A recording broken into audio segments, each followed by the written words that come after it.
girlfriend made me do all her repairs for free while her friends mocked me. Then she called me a pathetic little man who only helps because no one else would want me. So I left her to handle the expensive apartment she couldn't afford without my co-signature, and now she's homeless.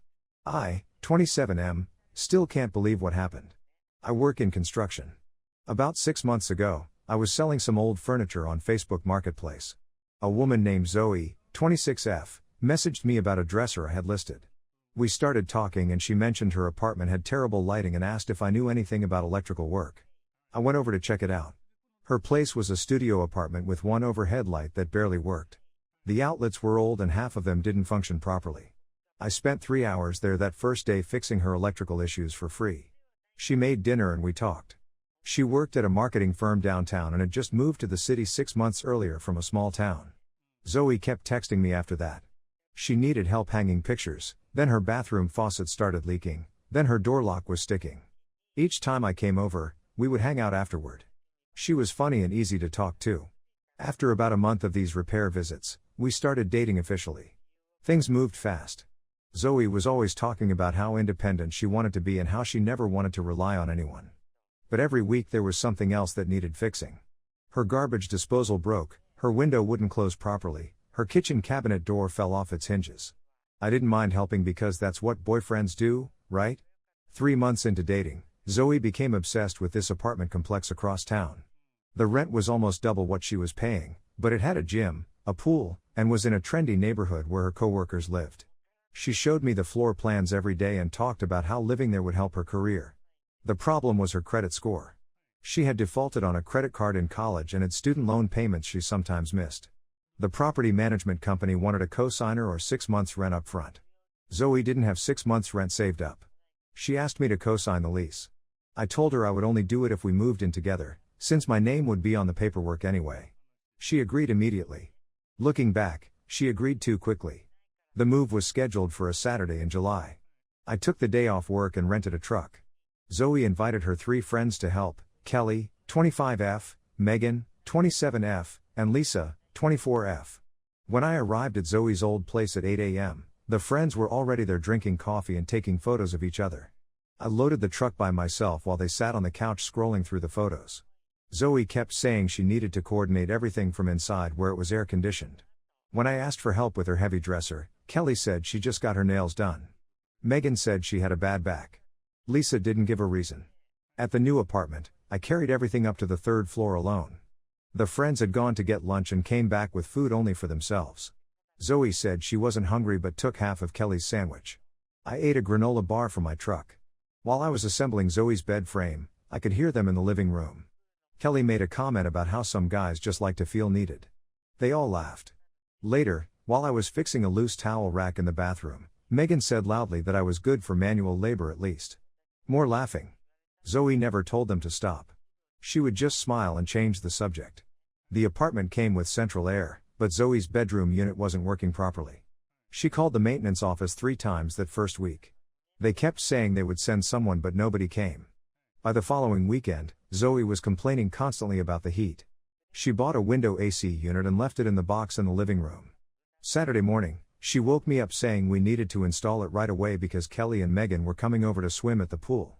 I read the installation instructions. The unit needed to be mounted in the window with brackets that required drilling into the window frame. The lease specifically said no drilling or modifications to windows without written permission. I showed Zoe this section of the lease. She said the maintenance people were useless and nobody would know if we were careful. She said I was making it more complicated than it needed to be. Her friends were going to be there in 2 hours and she wanted the bedroom cool. I spent an hour and a half installing the AC unit. The room had 2 floor fans, but Zoe had positioned both of them to blow on her collection of plants instead of toward the bed. The temperature was 89 degrees outside and probably close to that inside. While I was drilling the brackets, sweat was dripping into my eyes. My shirt was soaked. Zoe sat on the bed with her laptop, ordering groceries online. Kelly and Megan arrived halfway through the installation and went straight to the kitchen to make drinks. When I was tightening the final screws, I could hear them talking in the living room. Zoe's voice carried clearly. She said I wasn't installing the AC because I loved her. She said I was doing it because I was scared no one else would ever want me. She called me a pathetic little man. Kelly laughed out loud. Megan made some comment about men with low self-esteem. Lisa, who had just arrived, asked what was so funny and they filled her in. More laughing. I finished the installation and tested the unit. It worked perfectly. Zoe came into the bedroom and turned the temperature down to 65 degrees. She looked at the AC, then at me, and told me to go fix the bathroom shelf that was crooked and not to mess it up like I had messed up our 3-month anniversary dinner. For context, our anniversary dinner had been fine except the restaurant lost our reservation and we had to wait an hour for a table. I had made the reservation 2 weeks in advance and confirmed it that morning. The hostess apologized and comped our appetizers. Zoe spent the entire meal complaining about how I should have had a backup plan. Standing there in her bedroom, listening to her friends still laughing in the next room, something switched off in my head. I let out a laugh. Not a bitter laugh or a sarcastic laugh. A genuine laugh of disbelief. The 3 friends went quiet in the living room. Zoe asked what was funny. I didn't answer. I unplugged my drill, put it back in the case, and grabbed my tool bag. I walked past the 3 friends, who were all staring at me, opened the apartment door, and left. My phone started buzzing before I got to the parking garage. Text after text from Zoe. Just question marks at first, then asking where I was going, then telling me to come back and finish the shelf. I drove home and sat in my kitchen. My phone kept buzzing. Zoe sent me a screenshot of her Instagram story, which was a photo of the AC unit with the caption "When you have to do everything yourself." She deleted it 20 minutes later and posted a different photo of her and her friends by the pool. That night she sent me a long text about how I was being dramatic and childish. She said her friends were just joking around and I needed to learn to take a joke. She said I had embarrassed her by leaving without saying goodbye. I didn't respond to any of her messages. The next morning I called my dad and told him what happened. He listened to the whole story without interrupting. When I finished, he was quiet for a minute. Then he said I shouldn't let people use me and I shouldn't let them think they could get away with it. I started making a list in my head. The lease I co-signed. The internet bill that was in my name. The security deposit I paid. The kitchen table I bought because her old one was broken. The coffee maker, the bathroom mirror, the living room lamp. Zoe's behavior that day wasn't a one-time thing. It was just the most obvious example of how she saw me. I was useful. I was there to solve problems and make her life easier. I wasn't her boyfriend. I was her handyman who she happened to sleep with. I decided I was done being useful. Update 1. The response to my original post was overwhelming. A lot of people shared similar stories and gave me advice. Some people said I was overreacting, but most understood why I left. I wanted to update everyone on what happened next. The morning after I walked out, I woke up to several text messages. Zoe had sent me photos of her Wi-Fi settings with messages saying the internet wasn't working and asking me to call the provider. Megan had texted me asking if I could help remove a couch that weekend. Both messages acted like nothing had happened.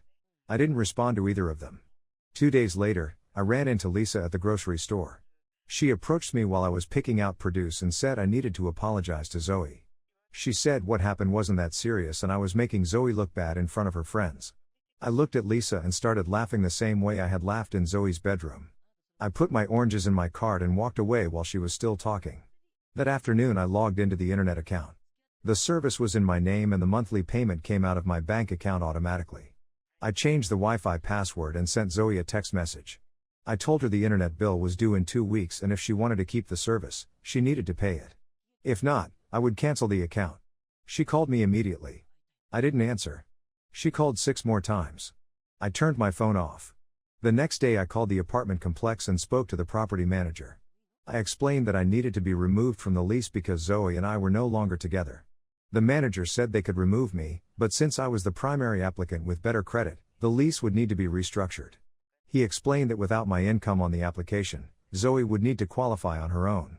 Based on her salary and credit score, she would need a different cosigner or the rent would increase to market rate for a single occupant. Market rate was $400 more per month than what we had been paying. I told him to go ahead and remove me from the lease.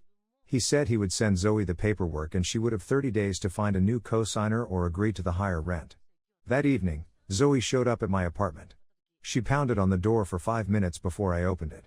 She pushed past me into my living room and started yelling about the internet and the lease. She said I was trying to ruin her life over a stupid joke. She picked up a picture frame from my coffee table and threw it across the room. The glass shattered against the wall. She grabbed books from my bookshelf and dropped them on the floor. When I told her to leave, she slapped my hand away and said she wasn't going anywhere until I fixed everything. I walked to my front door and held it open. I told her if she didn't leave, I would call the police. She stood there for another minute, then stormed out. She slammed the door so hard that my neighbor came out to check if everything was okay. The next few days were quiet. Then Zoe started a group chat with me, Kelly, Megan, and Lisa. She wrote a long message about how I was financially abusing her by removing my name from the lease and cutting off the internet. She said I was trying to make her homeless because my ego was hurt. I screenshot the lease agreement, which clearly showed both of our names and signatures. I also screenshot my bank statements showing the internet payments, the security deposit, and the first month's rent. I posted all of these in the group chat without any commentary. Kelly left the group chat immediately. Megan didn't respond. Lisa sent one message saying this was between Zoe and me and she didn't want to be involved. An hour later, Zoe sent me a Venmo request for $50. The description said repair costs for damaged shelf. I screenshot the Venmo request and posted it in the group chat with the message invoice for services rendered. Lisa also left the group chat. Megan still didn't say anything, but I could see she was reading the messages. The internet got shut off a week later because Zoe never paid the bill. She sent me angry texts about how I was sabotaging her work from home days. I didn't respond. 3 days after that, the property manager called me. He said Zoe had missed the deadline to find a new cosigner and had refused to sign the new lease at the higher rent. She had been served with a 30-day notice to vacate. I asked if there was anything else I needed to do. He said no, I was completely removed from the lease and had no further responsibility for the apartment. That weekend, I got a text from my friend Jake, 29M, who worked at the same marketing firm as Zoe. He said Zoe had been asking people about me, trying to get them to reach out and convince me to help her with the apartment situation. Jake said she was telling people I was refusing to pay rent and leaving her to handle everything alone. Jake knew the real story because I had told him what happened. He said he set the record straight with a few coworkers, but Zoe was still spreading her version to anyone who would listen. I showed Jake the screenshots of the lease and bank statements. He said I should send them to him so he could share them if anyone else asked about the situation. 2 weeks later, Jake texted me again. He said Zoe had been complaining at work about her living situation and mentioned that her ex-boyfriend was making things difficult. Their mutual supervisor had asked Zoe if she needed any accommodations for her work schedule while she dealt with personal issues.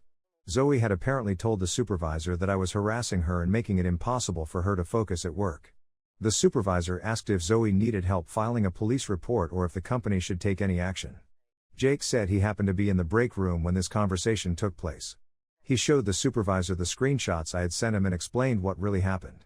The supervisor told Zoe that based on the documentation, it looked like she was dealing with the natural consequences of a breakup, not harassment. Zoe stopped talking about me at work after that conversation. I haven't heard from her directly in over a week.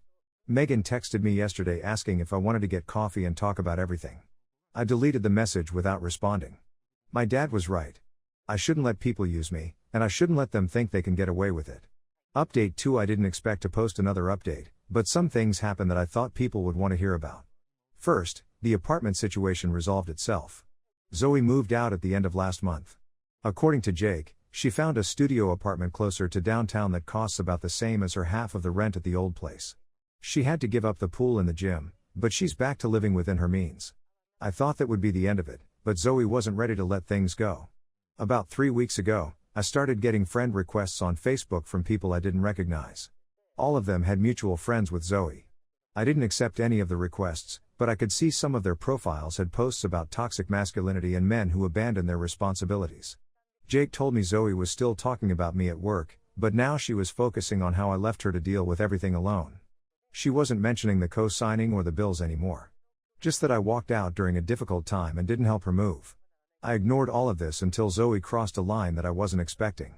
She messaged my sister Emma, 24F, on Instagram. Emma lives in another state and had only met Zoe twice when she visited me. Zoe sent Emma a long message about how worried she was about me. She said I had been acting erratically and she was concerned about my mental health. Zoe told Emma that I had been making threats and she was scared to be alone. She said she thought I needed professional help and maybe Emma could convince me to talk to someone. Emma called me immediately after getting the message. She was confused because nothing Zoe said matched the brother she knew. Emma asked me what was really going on. I told Emma the whole story from the beginning. I sent her the same screenshots I had sent to Jake. Emma was quiet while she looked through everything. Then Emma got mad. Not at me, but at Zoe. Emma said what Zoe had done was manipulative and scary. She said trying to turn family members against each other was crossing a major boundary. Emma screenshot Zoe's message and sent it to me. Then she blocked Zoe on all social media platforms. But Zoe wasn't done with my family. 2 days later, she found my dad on Facebook and sent him a message. She told my dad that I was struggling with anger issues and had damaged her property during our breakup. She said she was worried I might hurt myself or someone else. My dad called me that evening. He wasn't confused like Emma had been. He was angry. He said anyone who would lie to someone's family was showing their true character. He blocked Zoe immediately and didn't even screenshot her message. The family situation made me realize that Zoe wasn't just embarrassed or hurt. She was trying to isolate me and make me look unstable. This felt like more than just post-breakup drama. I decided to document everything in case I needed it later. I saved all of her text messages, took screenshots of the social media posts her friends were making, and wrote down dates and times of every interaction. That turned out to be a good decision. Last week, I got a call from someone who said she was Zoe's sister, Monica, 28F. I had never met Monica, but Zoe had mentioned her a few times. Monica said Zoe had told her I was harassing her and she wanted me to stop contacting her. I told Monica I hadn't contacted Zoe in over 6 weeks. Monica seemed surprised. She said Zoe had been showing her text messages and phone calls that were supposedly from me. I told Monica that if Zoe was receiving harassing messages, they weren't coming from me. I offered to send Monica screenshots of my message history to prove I hadn't been contacting Zoe. Monica said that wasn't necessary, but she asked me to explain my side of what had happened. I gave her the short version of the story. I didn't send any screenshots or try to make Zoe look bad. I just explained that we had broken up and I had removed myself from our shared financial obligations. Monica was quiet for a long time. Then she said Zoe had told her a very different story. She said she needed to talk to Zoe and figure out what was really going on. 2 days after that conversation, Monica called me back. She said she had confronted Zoe about the inconsistencies in her story. Zoe had admitted that the harassing messages were actually from a different ex-boyfriend who had been bothering her for months. Monica said Zoe had been using my name because she thought it would get more sympathy from family and friends. People knew Zoe and I had just broken up, so it seemed believable that I would be the one causing problems. Monica apologized for believing Zoe's story without checking the facts first. She said Zoe had a pattern of exaggerating situations when she wanted attention or support. This conversation with Monica explained a lot of things. It explained why Zoe's friends had been so quick to leave the group chat when I posted evidence. It explained why Zoe had been so confident spreading her version of events at work. She had been mixing truth with lies in a way that was hard to challenge. Monica said she was going to talk to the rest of Zoe's family and set the record straight. She also said she was going to tell Zoe to stop using my name when she talked about her problems. I haven't heard anything from Zoe or about Zoe since Monica and I talked. Jake said she's been quiet at work and hasn't mentioned me in over a week. I'm hoping this is actually the end of it this time. Update 3. This will be my last update because everything is finally settled. 3 weeks ago, I thought Zoe had moved on and the whole situation was behind us. I was wrong.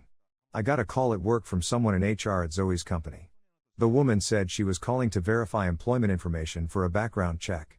She said Zoe had listed me as a character reference for a new job application. I was surprised because Zoe had never asked my permission to use me as a reference. The HR person asked me how long I had known Zoe and what I could tell her about Zoe's character and work ethic. I told the truth. I said I had dated Zoe for about 6 months and that I couldn't recommend her for a position that required reliability or accountability. I explained that she had difficulty meeting financial obligations and tended to blame other people when things went wrong. The HR person asked me to elaborate, so I gave specific examples. I mentioned that Zoe had defaulted on rent payments and had tried to manipulate family members when she didn't get her way. I kept my answers professional and factual. The HR person thanked me and said they would be in touch if they needed any additional information. That afternoon, I got a text from Zoe. Just 2 words, "Thanks for nothing." I didn't respond, but I knew she must not have gotten the job. 2 days later, Jake texted me with news from work. Zoe had been served with eviction papers at her new apartment. Apparently, she had missed 2 rent payments and the landlord was starting the eviction process. Jake said Zoe had been asking coworkers if anyone knew of available rooms or apartments. She was also asking if anyone could co-sign a lease for her. Nobody volunteered. The same week, I ran into Megan at a coffee shop. She was alone, which was unusual because she and Zoe used to go everywhere together. I was ordering my drink when she approached me. Megan said she wanted to apologize for what had happened at Zoe's apartment. She said she had been caught up in the group dynamic and hadn't thought about how her comments were affecting me. She said what Zoe had said about me that day was cruel and unnecessary. I thanked Megan for the apology. She asked if Zoe and I might be able to work things out. I told her that ship had sailed a long time ago. Megan said she understood. Then she said something that surprised me. She said Zoe had been asking her and Kelly for money to help with rent and moving expenses. Both of them had said no. Megan explained that Zoe had burned through most of her friendships over the past few months. She had asked different people for different types of help and had gotten angry when they couldn't or wouldn't provide it. Kelly had been asked to co-sign a lease. Lisa had been asked for a loan. Even Jake had been approached about letting Zoe stay on his couch temporarily. Everyone had declined for various reasons. Megan said Zoe was starting to realize that the people she had counted on weren't going to rescue her from the situation she had created. Last week, I got the final piece of closure I hadn't even known I was waiting for. My phone rang at 11 p.m. on Thursday. The caller ID showed the name of Zoe's apartment complex. I answered because I thought it might be related to the old lease somehow. It was a security guard from the building. He said a woman had been in the parking lot for 2 hours, sitting in her car and crying. When they approached her, she had given them my name and phone number and asked them to call me. The guard said the woman claimed to be my girlfriend and said she was locked out of her apartment. He wanted to verify that I could come get her. I told the guard that the woman was not my girlfriend and I would not be coming to get her. I said if she was having a genuine emergency, he should call the police or emergency services. The guard said he would handle it from there and hung up. I never found out exactly what happened that night, but Jake told me the next day that Zoe hadn't come to work. Her supervisor had tried calling and texting but hadn't gotten a response. On Monday, Zoe's supervisor got an email from Zoe saying she was moving back to her hometown and wouldn't be returning to work. She didn't give 2 weeks' notice or explain the situation. Jake said the office was relieved rather than upset. Zoe's work had been inconsistent for the past month and she had been difficult to work with. That was 2 weeks ago. I haven't heard anything about Zoe since then. Jake said someone from HR called her emergency contact to make sure she was okay, and her sister Monica confirmed that Zoe had moved back home. I'm glad she found a solution, even if it wasn't the solution she wanted. Looking back at everything that happened, I realized that walking out of her apartment that day was the right decision. Zoe had shown me exactly how she saw me and exactly how she treated people who cared about her. I gave her multiple chances to treat me with basic respect. She chose not to. I gave her multiple opportunities to take responsibility for her choices. She chose to blame me instead. Some people suggested I should have tried harder to work things out or been more understanding of her situation. But I think there's a difference between supporting someone through a difficult time and enabling someone who refuses to change their behavior. Zoe never apologized for what she said that day. She never acknowledged that her friend's comments were hurtful. She never took responsibility for her financial problems or her housing situation. Instead, she tried to manipulate my family, lied to potential employers about my character, and used my name to gain sympathy from people who didn't know the full story. I'm not proud of every decision I made during this situation. Changing the Wi-Fi password was petty. Posting those screenshots in the group chat was probably unnecessary. But I don't regret standing up for myself. I learned that some people will take as much as you're willing to give, and they'll always ask for more. I learned that being helpful and being useful are two different things. And I learned that walking away from someone who doesn't respect you isn't giving up, it's setting boundaries. Zoe is back in her hometown, probably telling her version of this story to anyone who will listen. That's fine. The people who know me know the truth. I'm done being anyone's free handyman service. I'm done with people who think kindness is weakness and generosity is stupidity. I'm out. I moved. My girlfriends had to organize our new apartment and she hid my laptop the night before my finals in revenge, watched me panic for hours, then told me to check the closet she had already put it in, and still denied everything when I found it. I have been with my girlfriend, Daisy, 29F, for about 6 years. We met when I was 24 and she was 23, and for the first 2 years, it was the kind of relationship where you break up twice a year and get back together because neither of you knows how to let go. We broke up over small things, me not texting back fast enough, her canceling plans last minute, the usual stuff that feels enormous when you're young. Then around year 3, things settled down. She got a stable job, I finished my degree, and we stopped fighting every other week. Last year, we decided to move in together. We moved to a different city, Harlow, because her company offered her a transfer and I work remotely. We found a big apartment, the kind with more space than 2 people actually need. It had a second bedroom, a long hallway, and a separate dining area. We were excited. We spent a whole weekend looking at furniture online. The first month was fine. The second month is when I started noticing something. Daisy has a way of organizing things that is hard to describe. She doesn't put things away. She makes piles. A pile of clothes on the chair in the bedroom. A pile of bags near the front door. A pile of mail on the kitchen counter that includes things from 3 months ago. The piles grow and she knows exactly what is in each one. If you move something from a pile, she knows. Not in a calm, helpful way. In a way that makes you feel like you just went through her phone. I learned this the hard way in month 2. I moved a stack of her magazines from the coffee table to the shelf next to the TV because I wanted to put my laptop on the table while I worked. She came home, saw the shelf, and asked why I touched her stuff. I told her I needed the table. She said I should have asked. We argued about it for 20 minutes. After that, I just worked around her piles. I left the mail where it was. I left the bags by the door. I left the chair in the bedroom covered in her jackets. We moved past it, mostly. We got into a routine. She went to work, I worked from home, we cooked together most nights, and on weekends we explored the new city. For about 3 months, things were genuinely good. Then came the bathroom storage situation. Our second bedroom was full of moving boxes that we hadn't unpacked. The plan was always to turn it into a proper storage room, but we kept putting it off. In the meantime, things were just stacked in there randomly. Daisy started putting overflow items in the main bathroom, boxes of stuff she hadn't sorted through yet. The bathroom had a small window ledge, a rack on the back of the door, and a corner shelf, all of which were now covered in her things. I'm finishing my last 2 courses online. I had a project due at the end of the week and 2 short exams on Thursday and Friday. I'd been doing all my work on my old laptop, a beat-up thing with a cracked hinge, but it had everything on it, 3 months of notes, 2 drafts, a folder of sources I'd been collecting. I had a newer laptop sitting in its box because I'd promised myself I wouldn't open it until after exams, something I do to stay focused. On Tuesday morning, Daisy was in the bathroom getting ready. I went in to grab something from the ledge and noticed her going out hat, a wide-brimmed one she wears when we go to the farmer's market, sitting on top of a box near the door, along with a jacket she'd worn the night before. I needed to move that box to the storage room because it was blocking access to the shelf under the sink where I kept my charger. I moved the box. I put the hat on the hook behind the door. I put the jacket on the bedroom chair. I told her over breakfast that I'd moved the box and where I put her things. She said okay. We had coffee. She had toast. I had cereal. It was a normal morning. About an hour later, she went to get ready to go out. She came back into the kitchen and said I needed to stop moving her things. I told her where the hat was. She said that wasn't the point. I said I needed to move the box to get to the charger shelf. She said I should have waited. I didn't yell. I just said I disagreed and walked out to the balcony to get some air. I needed a few minutes. She was still talking when I slid the balcony door shut behind me. When she left, I came back inside and started working. The afternoon was quiet. I made some progress on my project. Around 6 p.m., I went to grab my old laptop from the desk in the second bedroom where I always leave it. It wasn't there. I checked under the desk. I checked the shelf above it. I went through the second bedroom top to bottom, moved boxes, opened the closet, looked on every surface. I checked the kitchen counter because I sometimes bring it out there when I'm waiting for something to cook. It wasn't there. I texted Daisy. She said she didn't have it. I asked if she'd seen it. She didn't reply. She came home around 8:30. She didn't bring up the morning.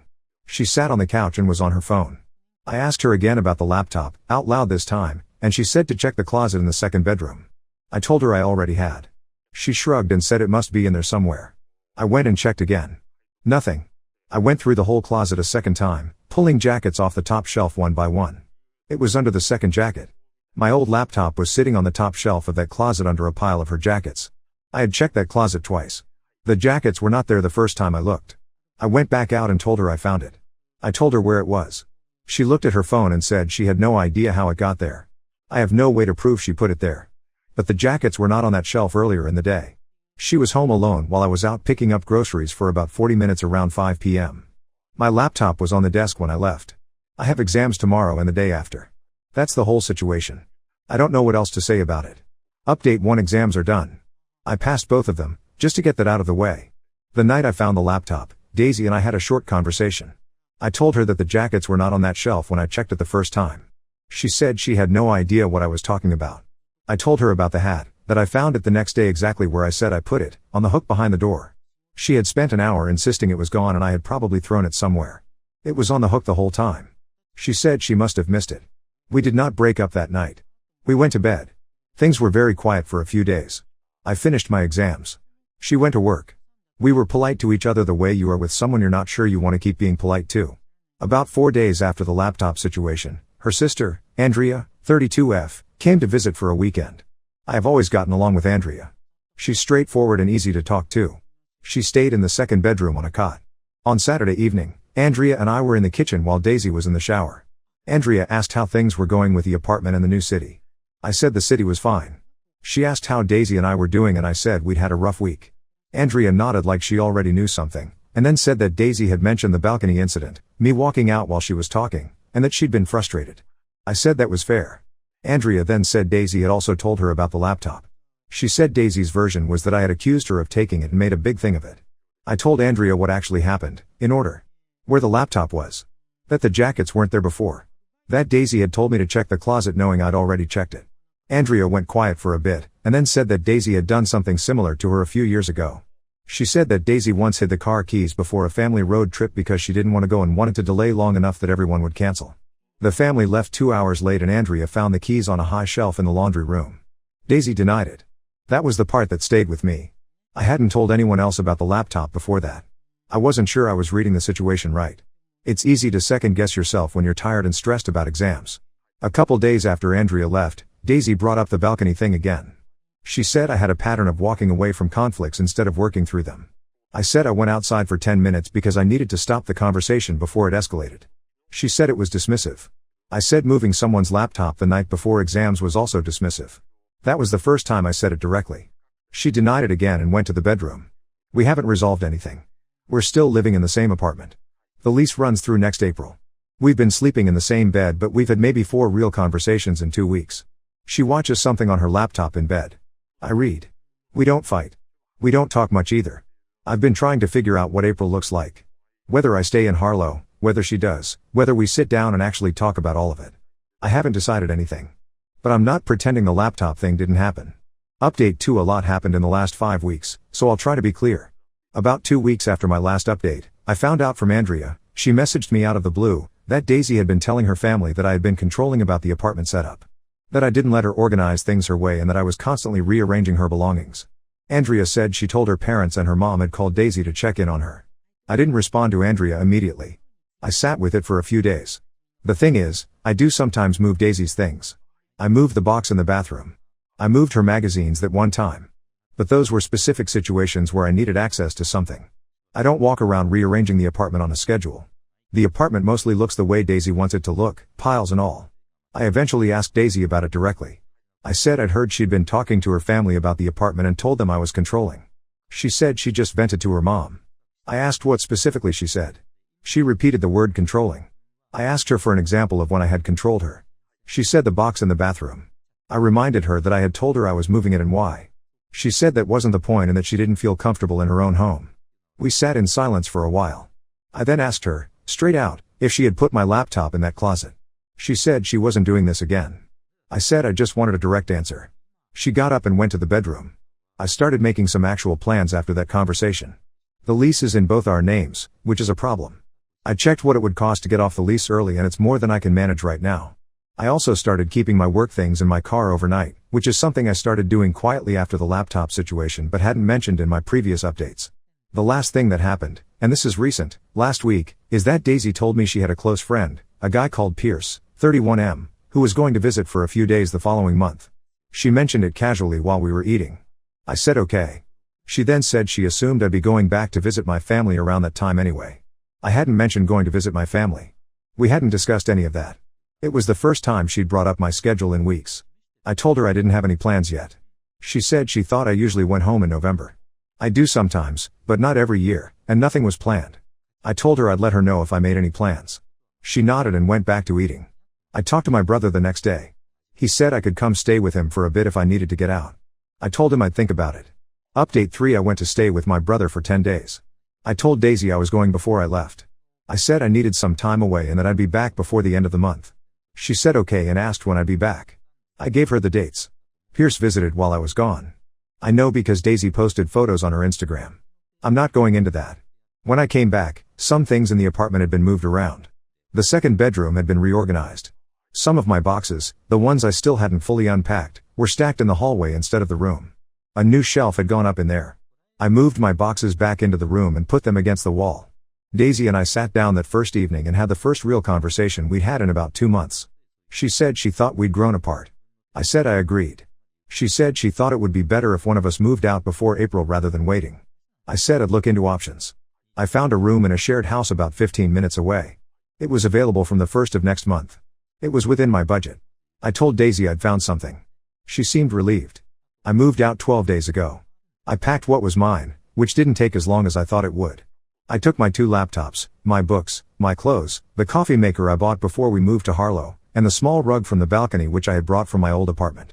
I left everything else. The cat stayed with Daisy. We have 2 cats, Biscuit and Fig, and they were always more attached to her. I said I'd visit them if she was okay with it. She said we'd see. I've been in the new place for almost 2 weeks. It's a small room but it has a big window. My housemates are quiet. I finished setting up my desk on day 2. Now let's move to the next story. Story 2. My brother changed all my locks while I was away and claimed he legally owns my house under ancient common law, so I called police but they said it's a civil matter and now I'm homeless living with my elderly parents during COVID. I need advice on what might be the strangest situation I've ever found myself in. I, 34M, own a 3-bedroom house in the suburbs that I bought 5 years ago. My mortgage payments are current, the house is in my name only, and I've never had any rental agreements or anything like that. My brother Danny, 31M, has always been different. Growing up, he was the type to get obsessed with conspiracy theories and strange ideas he'd find online. Our parents, Robert, 68M, and Linda, 65F, always said he'd grow out of it, but he never did. After high school, he bounced between different cities, different jobs, always claiming he was starting some big business venture that never materialized. In March 2020, when everything started shutting down, Danny called me. He said he needed somewhere to stay for a couple weeks because his living situation had fallen through. He was vague about the details, just said he'd been staying in extended stay motels and needed to save money. Since we were all supposed to stay home anyway, I figured it wouldn't hurt to help family. Danny moved in with just 2 suitcases and a laptop. The first month was fine. He kept to himself, spent most of his time in the spare bedroom on his computer, and helped with groceries.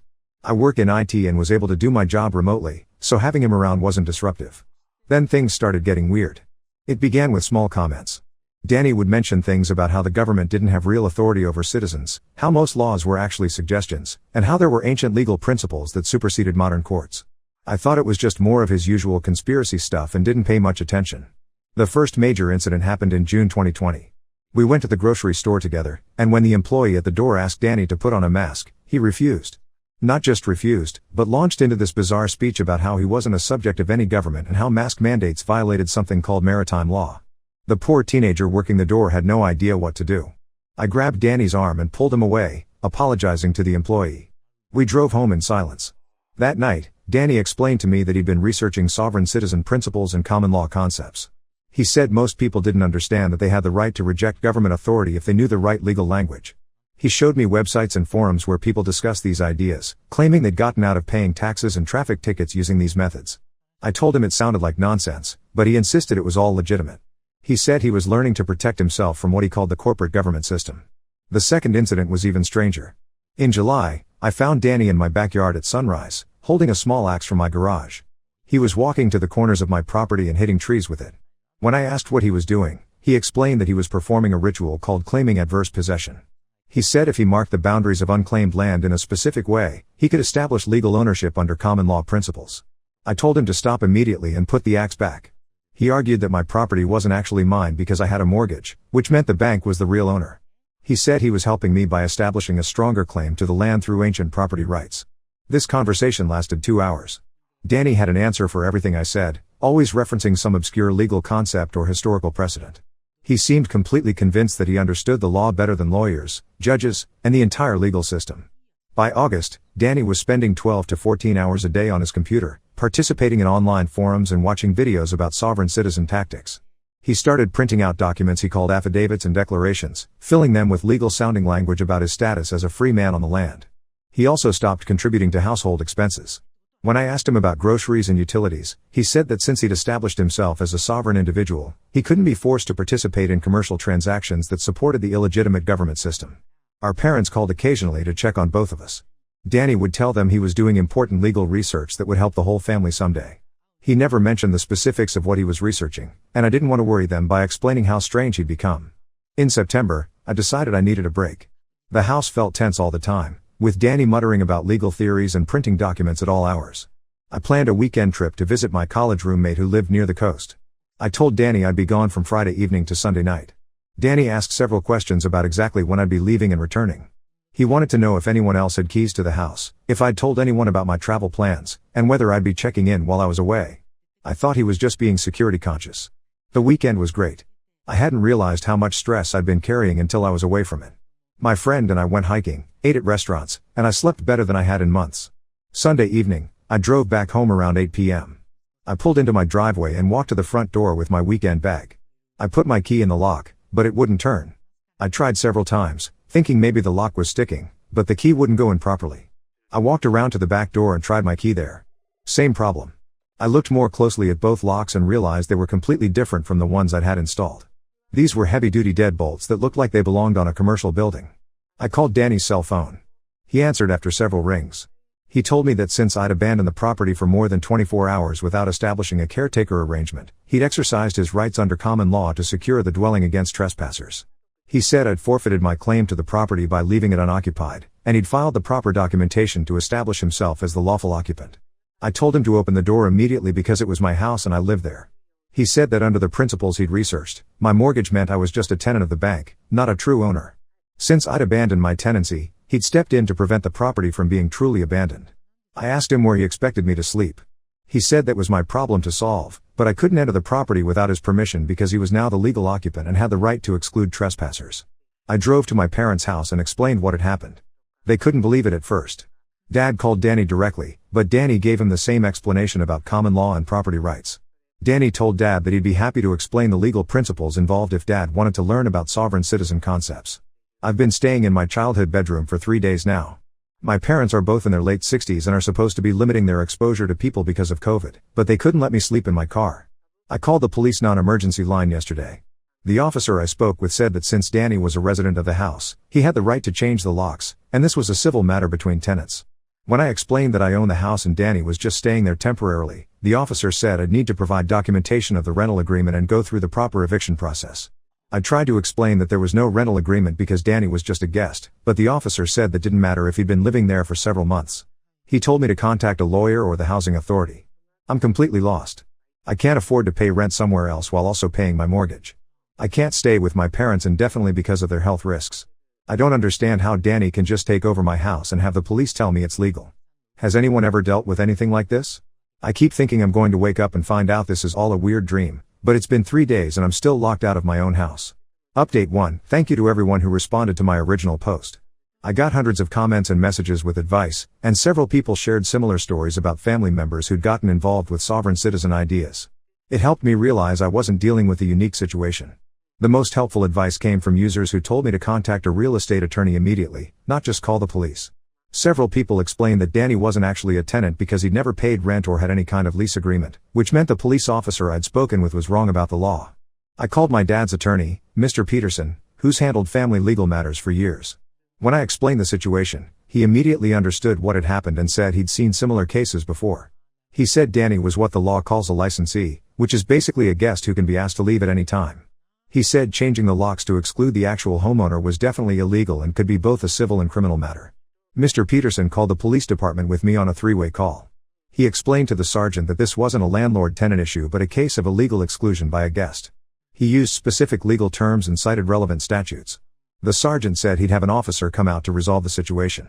2 officers arrived at my house an hour later. Mr. Peterson and I met them there. One officer went to the front door and knocked, identifying himself as police. Danny answered through the door but wouldn't open it. The officer explained that I was the homeowner and had the right to enter my property. Danny responded with a long speech about how he'd established legal occupancy under common law and how the police had no jurisdiction over a sovereign individual on his own land. This went on for about 10 minutes. Danny kept referencing legal concepts that made no sense and insisting that he'd filed proper documentation with some kind of common law court that didn't exist. The officers looked at each other like they'd heard this type of thing before. Finally, one officer told Danny that he had 2 choices: open the door and gather his belongings, or they'd force entry and he'd be arrested for trespassing. Danny went quiet for several minutes, then said he needed to consult his legal documents. After another 20 minutes, we heard the locks clicking. Danny opened the door but didn't step outside. He handed me a stack of papers that he said were affidavits and notices that established his legal claim to the property. He said he was allowing me to enter under duress but wasn't giving up his rights. The papers were filled with strange language about maritime law, corporate personhood, and something called the Universal Commercial Code. There were official-looking seals and stamps, but Mr. Peterson looked through them and said they were completely meaningless legal nonsense. Danny gathered his belongings while one officer supervised. He kept muttering about how this was an illegal eviction and how he'd file appropriate paperwork to restore his rights. He said he'd been in contact with other sovereign citizens who would help him fight this injustice. As he was loading his suitcases into his car, Danny told me this wasn't over. He said he'd established a valid claim to the property and would be back with proper documentation. He said I was making a mistake by siding with the corporate government against my own family. Danny drove away, and I was back in my own house. I walked through every room to make sure nothing was damaged or missing. Everything looked normal except for one thing. My home office was filled with printed papers. Danny had been using my printer to create hundreds of pages of legal documents, affidavits, and forms related to sovereign citizen theories. I spent the rest of that day reading through some of the papers Danny had left behind. It was like looking into a completely different world. There were documents claiming that the United States government was actually a corporation, that birth certificates were financial instruments, and that people could declare themselves independent from all laws by using the right legal language. Some of the papers were templates for creating your own license plates, avoiding taxes, and getting out of traffic tickets. There were instructions for filing liens against judges and police officers who tried to enforce regular laws against sovereign citizens. I also found printed emails between Danny and other people who shared these beliefs. They were encouraging each other to take bold action to establish their rights and warning about government retaliation against people who challenged the system. One email thread was particularly disturbing. Danny had been asking for advice about claiming adverse possession of property, and several people had encouraged him to take action while he had access to a house. They told him that if he could establish occupancy and exclude the previous occupant, he'd have a valid claim under common law. Mr. Peterson advised me to change the locks again and consider getting a restraining order if Danny tried to return. He said sovereign citizen beliefs sometimes led people to escalate their actions when their initial attempts failed. I had new locks installed the next day and added a security system with cameras. I also called my parents to let them know Danny was no longer staying with me and to warn them that he might contact them with strange legal theories. My dad said Danny had already called them twice, trying to explain that he'd been illegally evicted from property he'd rightfully claimed. He'd asked them for money to hire a lawyer who specialized in common law cases. My parents told him they wouldn't give him money and that he needed to apologize to me and find somewhere else to live. For the past week, things have been quiet. I haven't heard from Danny, and there's been no activity on my security cameras. I'm hoping he's moved on to some other scheme, but Mr. Peterson warned me that people who get deeply involved in sovereign citizen ideas often don't give up easily. I'm still processing how quickly Danny went from being my quirky brother to someone who would steal my house and threaten me with legal action. Several people who commented on my original post shared similar stories about family members who'd been radicalized by online communities, and it's helped me understand that this isn't really about me personally. I'll post another update if anything else happens, but hopefully this is the end of it. Update 2: Things got much more complicated after my last update. I thought Danny had moved on, but it turns out he was just getting started. 3 weeks ago, I got a call at work from someone who said he was a process server. He said he had legal documents to deliver to me regarding a property dispute. I told him I'd be home after 5 p.m., and he said he'd stop by then. When he arrived, he handed me a thick envelope of papers. The cover page was titled Notice of Claim and Lien and was addressed to me as Marcus Johnson, presumed occupant. The documents were filled with the same type of legal language I'd seen in Danny's papers, but these were more formal and official looking. The basic claim was that Danny had established lawful occupancy of my property through adverse possession and common law principles. The document said I was illegally occupying his property and demanding that I vacate within 30 days or face legal action. There were also papers that claimed to place a lien on my house for damages Danny said he'd suffered from being illegally evicted. The amount was $75,000, which he claimed was compensation for his lost property rights and emotional distress. I immediately called Mr. Peterson. He looked at the documents and said they were completely invalid but that Danny had filed them with the county clerk's office, which was required to accept any documents that were properly formatted, even if they were based on nonsense legal theories.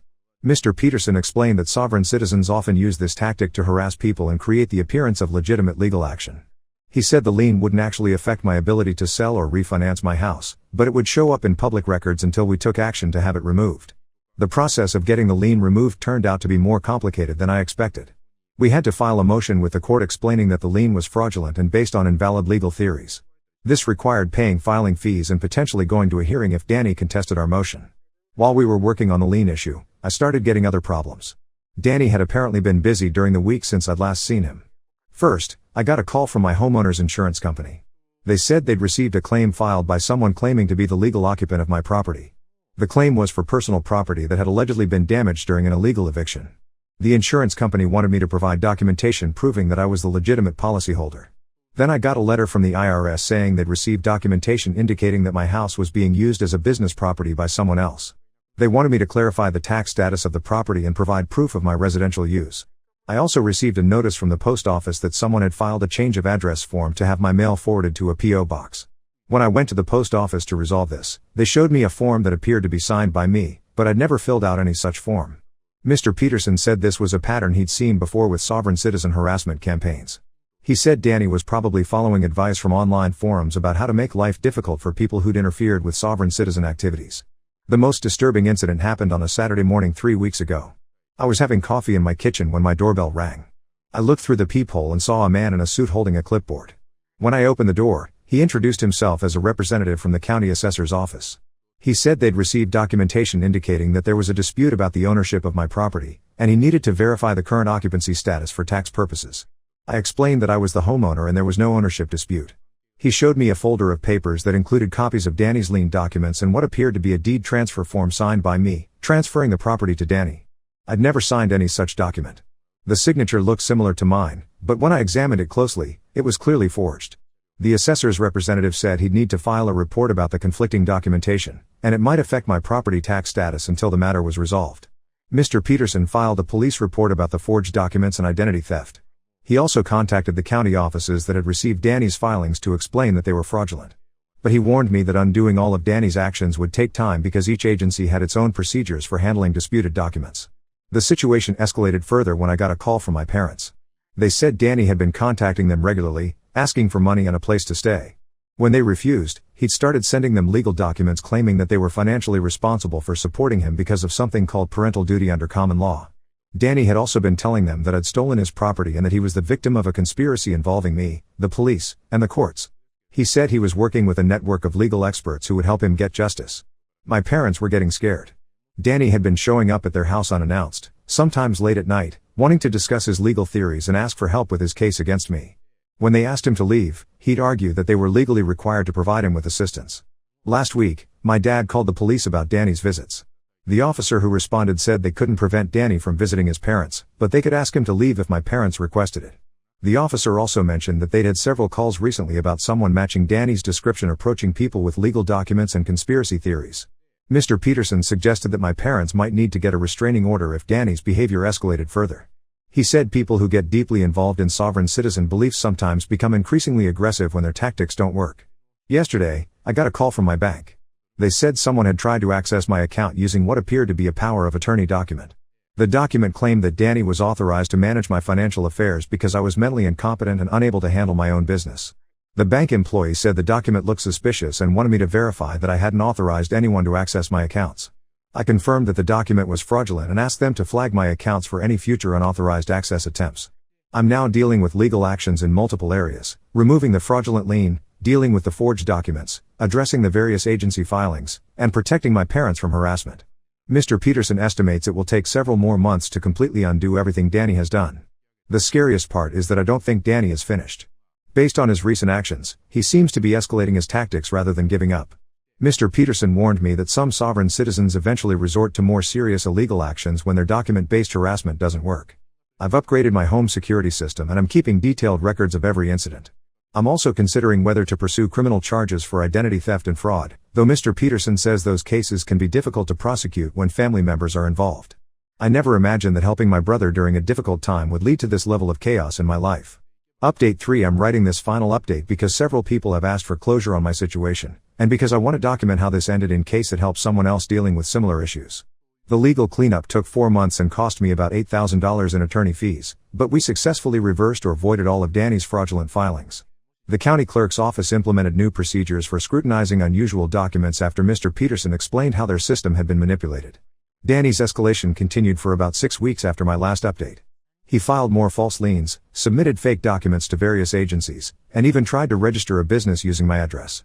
Each action required time and money to counter, but Mr. Peterson got better at quickly resolving these issues as he learned Danny's patterns. The situation reached a breaking point when Danny showed up at my workplace. He'd somehow found out where I worked and came to the office with a folder of papers, demanding to speak with my supervisor about my alleged theft of his property. Security called the police, and Danny was arrested for trespassing. While he was in custody, the police found additional forged documents in his car, including fake IDs and what appeared to be fraudulent checks. These discoveries led to more serious charges beyond just trespassing. Danny's arrest also revealed information that explains some of his behavior over the past year. The police found evidence that he'd been involved with a group of sovereign citizens who were running various scams, including fake document services and fraudulent liens against property owners. It turned out that Danny hadn't just been a victim of online radicalization. He'd been actively participating in schemes to generate income through fraudulent legal documents. The group had been targeting family members and former friends of participants, using personal information to make their fake documents more convincing.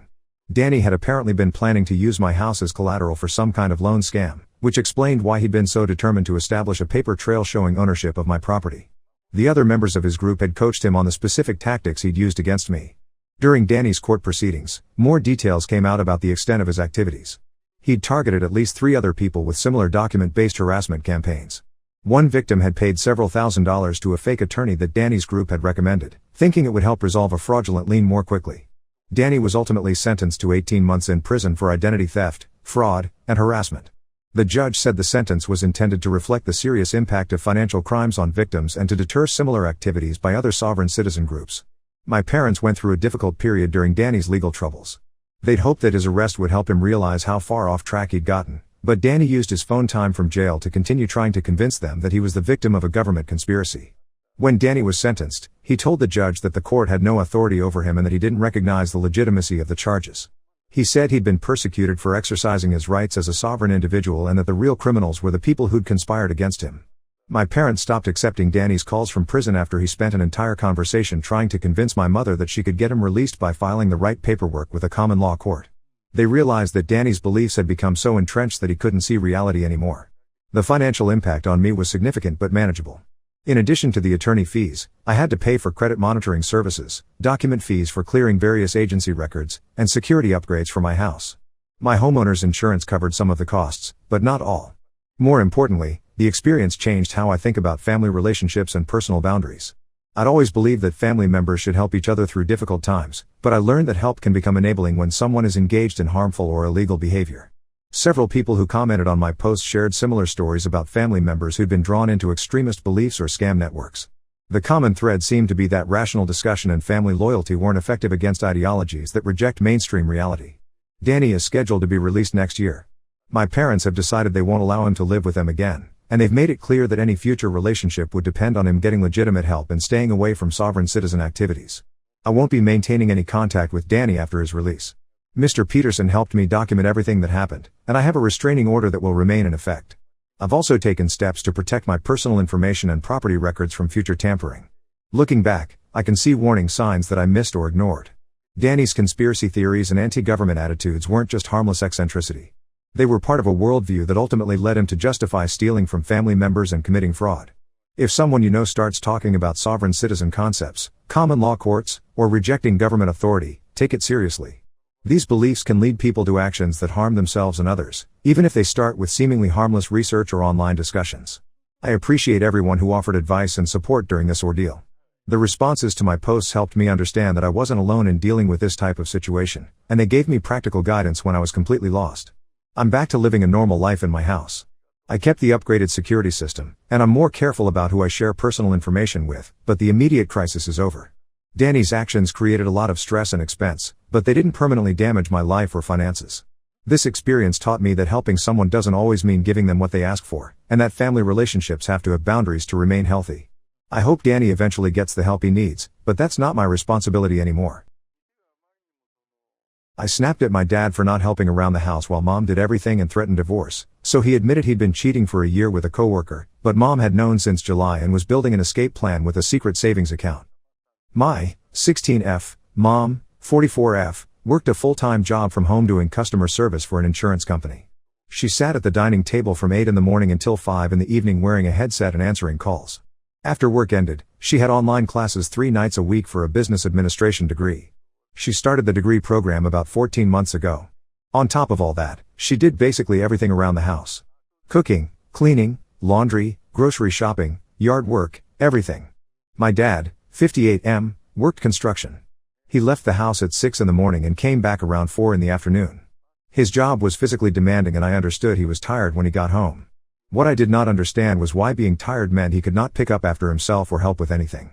He would walk in the door, drop his work boots in the middle of the floor, and go straight to the living room. He spent every evening on the couch watching television or scrolling on his phone. I helped my mom as much as I could. I am a junior in high school and I have homework and a part-time job on weekends, but I tried. I started dinner on nights when mom had class. I folded laundry while watching television. I vacuumed on Saturday mornings. My mom never asked me to do these things. I just saw how much she was doing and it seemed like the obvious thing to do. The strange part was that my parents barely spoke to each other. They did not fight. They did not argue. They just existed in the same house like roommates who had nothing to say. My dad would ask what was for dinner. My mom would answer. That was about it. I cannot remember the last time I saw them have an actual conversation. There was one incident about a month before everything blew up that should have been a warning sign. Our dog is a golden retriever named Buster. He needed a bath because he had rolled in something awful at the park. My mom asked my dad on a Saturday morning if he could wash the dog that afternoon. He said sure. Then he fell asleep on the couch watching a basketball game. At 10 o'clock that night, Buster still smelled terrible and my mom had an assignment due at midnight. I found her sitting at the kitchen table with her laptop and tears running down her face. She was not making any noise, just sitting there crying while she typed. I took Buster outside and washed him myself in the backyard with the hose. My dad never woke up. The actual incident happened on a Tuesday in late November. It had been raining all week and the house felt damp. There were piles of laundry everywhere because nothing would dry properly. My mom was in the middle of a class. I could see her in the corner of the living room with her headphones on, taking notes. I was in the kitchen trying to figure out what to make for dinner. My dad came out of their bedroom and stood in the hallway looking at a massive pile of clean laundry that was sitting on the bed waiting to be folded. The pile included his work shirts and jeans. He walked into the kitchen and said something about how the laundry situation was getting out of hand. He said it like he was making an observation about the weather. Like he had nothing to do with it. Something in me just snapped. I had spent the previous 3 hours doing my homework and then vacuuming the entire house and scrubbing the bathroom. My mom had been working since 8 in the morning and was now in a class. And here was my dad, complaining about laundry he could fold himself. I told him he was a grown man and could do a load of laundry himself. I said it louder than I meant to. My mom could not hear because of her headphones, but my dad definitely heard. He told me to watch my tone. He said he worked hard all day and did not need attitude from a teenager when he got home. I said mom worked hard all day too and then went to school at night and still managed to do everything around the house. I said maybe he should try helping instead of just sitting on the couch. That was when he told me to calm down. Those 2 words made everything worse. I was not calm. I had not been calm for months watching my mom run herself into the ground while he did nothing. I told him he needed to shape up or mom was going to leave him. I said it exactly like that. I said if he did not start acting like a partner instead of a child, she was going to divorce him and he would have to do his own laundry anyway. The look on his face changed completely. He did not yell. He just stared at me for a long moment and then walked out of the kitchen. I heard the back door open and close. He went out to the garage and stayed there for the rest of the night. I realized I might have gone too far. I stood in the kitchen shaking and trying to figure out if I should apologize. When my mom finished her class an hour later, I told her what I had said. I thought she would be angry with me for being disrespectful. Instead, she just looked tired. She said I should not have said that. She did not raise her voice. She just said it was unnecessary and I should not speak for her. Then she went to bed. For the next 3 days, my dad did not speak to me. Not a single word. He left for work early and came home late. When he was home, he stayed in the garage or the backyard. I tried to apologize twice. The first time, he acted like he did not hear me. The second time, he just walked away. My mom was quiet too. She went to work and went to class and did not say much to either of us. The house felt like it was holding its breath. I kept waiting for my dad to yell at me or for my mom to sit me down for a lecture, but neither of those things happened. The silence was worse than yelling would have been. I posted on Reddit asking if I was wrong for what I said. Most people said I was not, but a lot of them also said I should not have threatened divorce on my mom's behalf. They were right. It was not my place.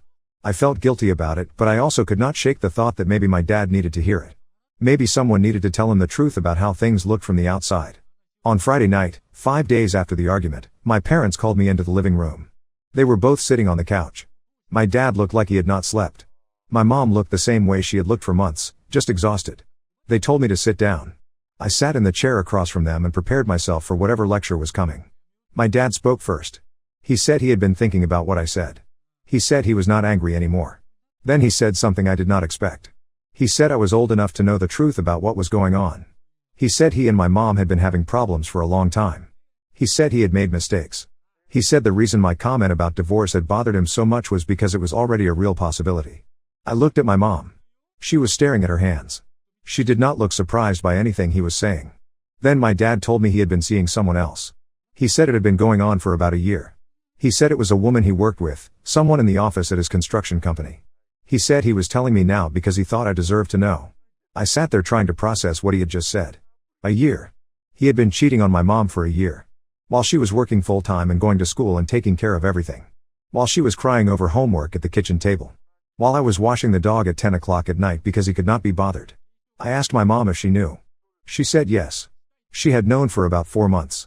She found out in July. She did not say how she found out and I did not ask. I asked her why she did not tell me. She said she was trying to figure things out before involving me. She said the remote job and the degree were not just about career advancement. She was building an exit plan. She was making sure she could support herself and me if she needed to. My dad tried to say something about how the whole situation was complicated. He used the word complicated like it explained anything. I did not yell at him. I did not cry. I just told him I needed to leave the room. I went upstairs and stayed there for the rest of the night.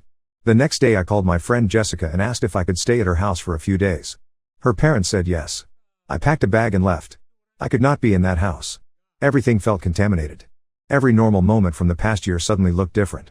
Every time my dad had been late coming home. Every time my mom had looked tired.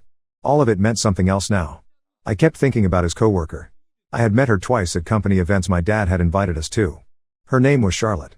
She was in her 30s, younger than my mom. She had been friendly both times. She had asked me about school. I remembered my mom talking to her about some television show they both watched. The whole thing made me nauseous. I stayed at Jessica's house for 5 days. My mom called me every night. She said she understood why I needed space. She said she was sorry I had to find out this way. She said she was going to file for separation. She had already talked to a lawyer. When I came back home, my dad had moved some of his things into the guest room. My mom said they were going to try living separately in the house until they figured out the next steps. It was awkward and terrible, but it was better than pretending everything was normal. That is where things are now. I still do not really talk to my dad. My mom is moving forward with the separation.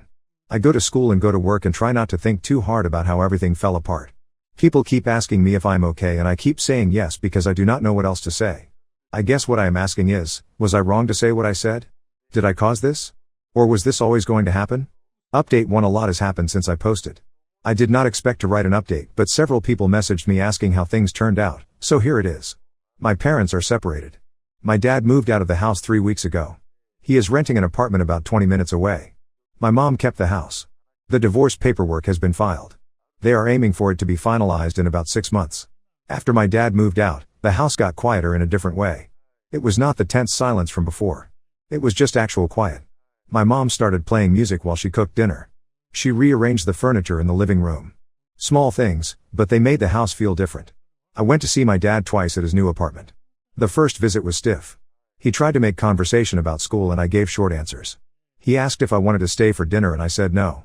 The second visit was worse. I asked him about Charlotte. I asked if she was the reason he stopped trying with mom. He said it was not that simple. He said he and my mom had been disconnected for years before anything happened with Charlotte. He said the affair was a symptom, not the cause. I told him that sounded like an excuse.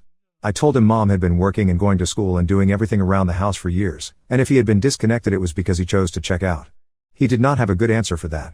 I left after 30 minutes and I have not been back since. School has been a distraction. I buried myself in homework and my part-time job. My grades actually went up because I had nothing else to focus on. Jessica and a few other friends knew what was happening and they were good about not asking too many questions. The real update came 2 weeks ago. My mom told me she had something to show me. She pulled up her banking app on her phone and showed me her savings account. She had been putting money aside for the past 14 months. Every paycheck, she moved a portion into a separate account my dad did not know about. The degree program was not just about getting a better job eventually. She had been planning to leave for over a year. I asked her why she waited so long. She said she needed to be ready. She needed to make sure she could afford to support us both. She needed to finish enough of her degree to make herself more marketable. She said she was not going to leave until she knew we would be okay. Then she told me something I did not know. She said the affair was not the first time my dad had done something like this. About 10 years ago, before I was old enough to remember clearly, there had been another woman. My mom found out and my dad swore it was over and it would never happen again. She believed him. She stayed. She tried to make the marriage work. When it happened again last year, she knew she was done. But she also knew she could not just walk away without a plan. That conversation changed how I saw everything. My mom was not a victim waiting to be saved. She had been working on her escape for over a year. The night I yelled at my dad about divorce, I was not telling her something she did not already know. I was just saying out loud what she had already decided. I asked her if my outburst had changed her timeline. She said no. She said if anything, it had forced my dad to confront what was coming. She said he had probably known on some level that things could not continue the way they were, but he had been in denial. My comment made it real. The guilt I had been carrying around started to lift. I had not destroyed my family. My family had been broken for a long time. I just happened to be the one who pointed it out. My mom also told me about Charlotte. Apparently Charlotte had ended things with my dad about a month ago. She told him she was not interested in being with someone who was still legally married and living in the same house as his wife. My dad had thought she would wait for him. She did not. When I heard that, I did not know whether to laugh or feel sorry for him. I ended up doing neither. It just was what it was. My mom seems lighter now. She smiles more. She signed up for a yoga class on Saturday mornings. She bought new curtains for the living room. She is still working full-time and still taking classes, but she does not look like she is drowning anymore. As for me, I am adjusting. I see my dad every other weekend because that is what the custody arrangement will probably look like, even though I am 16 and could technically choose. I go because my mom says it is important to maintain the relationship, but I do not enjoy it. We eat takeout and watch television and do not talk about anything important. People have asked me if I regret what I said that night in the kitchen. I do not. I regret that it hurt him, but I do not regret saying it. Someone needed to say it. It just happened to be me. Update: 2 things have been stable for the past few months. The divorce is moving forward. My dad and mom are communicating only through their lawyers now, which seems to be easier for everyone. I turned 17 last month. My mom threw a small party with a few friends. My dad texted me happy birthday and sent money. He did not ask to see me and I did not offer. We have settled into a pattern where I visit him once a month for a few hours. It is enough to say we are maintaining contact but not enough to pretend we have a real relationship. My mom finished another semester of her degree program. She has 1 year left. She got a promotion at work last month, which came with a raise. She used some of the extra money to take me on a weekend trip to the coast. We stayed in a cheap hotel and walked on the beach and ate fish and chips. It was the most relaxed I had seen her in years. The reason I am writing this update is because something happened last week that I did not see coming. My dad showed up at the house unannounced on a Tuesday evening. My mom was not home yet. She was at class. I was in the kitchen making pasta when I heard his truck in the driveway. He knocked on the door instead of using his key, which I guess was respectful. I opened the door and he asked if he could come in. I said my mom was not home. He said he knew. He said he wanted to talk to me. We sat in the living room. He looked nervous. He started by saying he had been doing a lot of thinking. He said he knew he had messed up. He said he wanted to try to fix our relationship. He asked if I would be willing to have dinner with him once a week, just the two of us, so we could talk. I asked him why now. He had not made much effort in the past 4 months. He said he had been giving me space because he thought that was what I wanted. I told him I did not want space. I wanted him to acknowledge what he had done and stop making excuses. He got defensive. He said he had already apologized. He said he did not know what else I wanted from him. I told him I wanted him to admit that he had checked out of his marriage and his family long before the affair happened.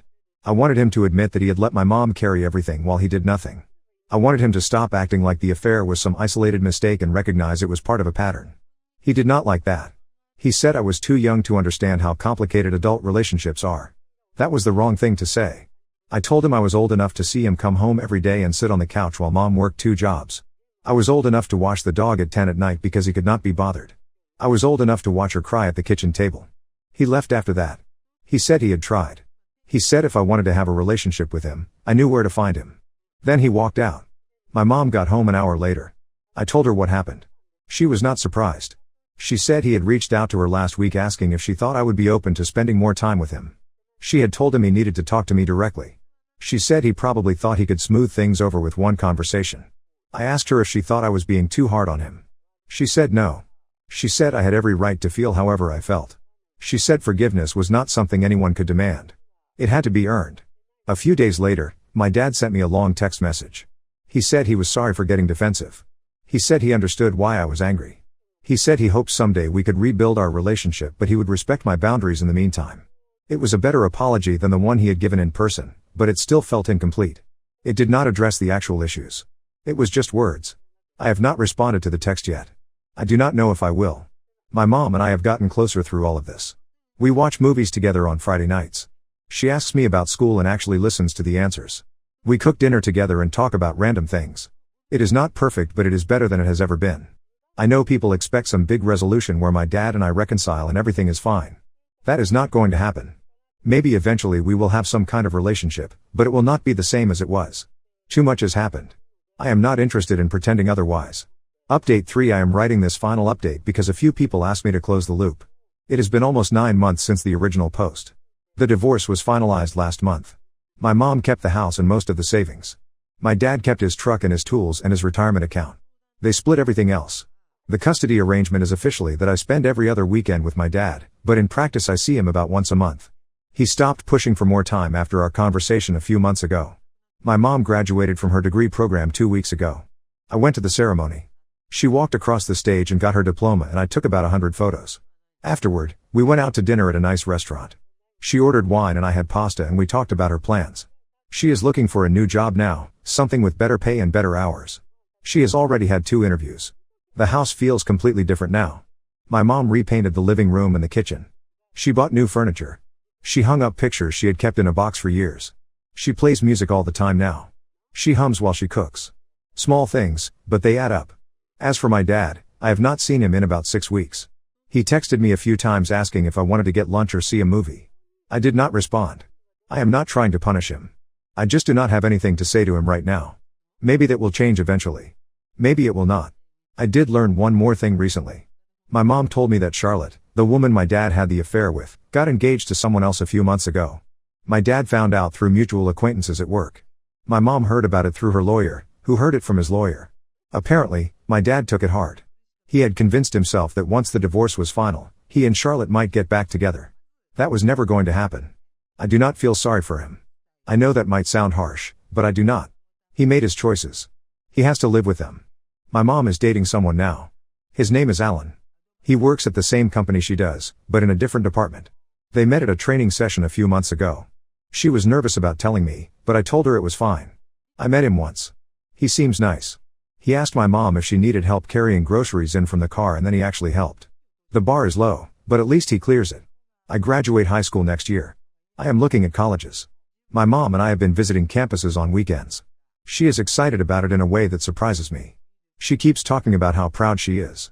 She keeps saying she wishes she had gone to college right after high school instead of waiting until now. I told her it is not too late. She is only 45. She has time. I do not think about my dad much anymore. When I do, it is usually because something reminds me of how things used to be. I will see a guy at the grocery store yelling at his wife about something trivial and I will think about my parents. Or I will see a father playing with his kids at the park and I will think about what I did not have. But those moments pass quickly. I am not angry anymore. I am not sad. I am just moving forward. My mom is moving forward. We are building something new, just the 2 of us. It is not the family I thought I would have, but it is the family I have now. Now let's move to the next story. Story 2. My former friend created fake emergencies every time someone got mad at her, so I exposed her entire manipulation scheme and she had to move out of state to escape the drama. I need to get this off my chest because I think I've been dealing with someone who has been manipulating me and others for years. I'm starting to see a pattern with my former friend Anna, 28F, and I want to know if anyone else has dealt with something like this. I'm Mike, 31M, and I've known Anna since college. We stayed friends after graduation and ended up living in the same city. For the longest time, I thought she was just really unlucky. Bad things seemed to happen to her right when people were upset with her. But now I'm starting to think these aren't coincidences. Anna works at a marketing firm downtown. She's always been the type of person who wants everyone to like her. She gets really uncomfortable when people are mad at her, even for legitimate reasons. I used to think this was just her being sensitive, but now I'm wondering if there's more to it. The first incident I remember clearly happened about 2 years ago. Anna had been dating this guy Marcus, 29M, for about 6 months. Marcus was a good guy, worked in IT, pretty laid back. Anna had borrowed his car for a weekend trip to see her sister. She was supposed to return it on Sunday night because Marcus needed it for work on Monday morning. Sunday night came and went. No Anna, no car, no phone call. Marcus called her multiple times but she didn't answer. Monday morning, Marcus had to call an Uber to get to work, which cost him $40. He was pretty upset about it, understandably. He kept trying to reach her all day Monday. Finally, around 3 p.m. on Monday, Anna called Marcus back. She was crying and said she had been in a minor car accident on Sunday night. She claimed she hit a deer on the highway coming back from her sister's place.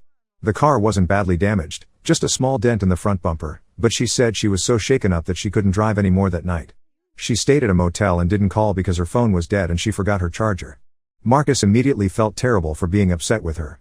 He rushed to pick her up in the car, paid for the motel, and even took her to the doctor to make sure she was okay.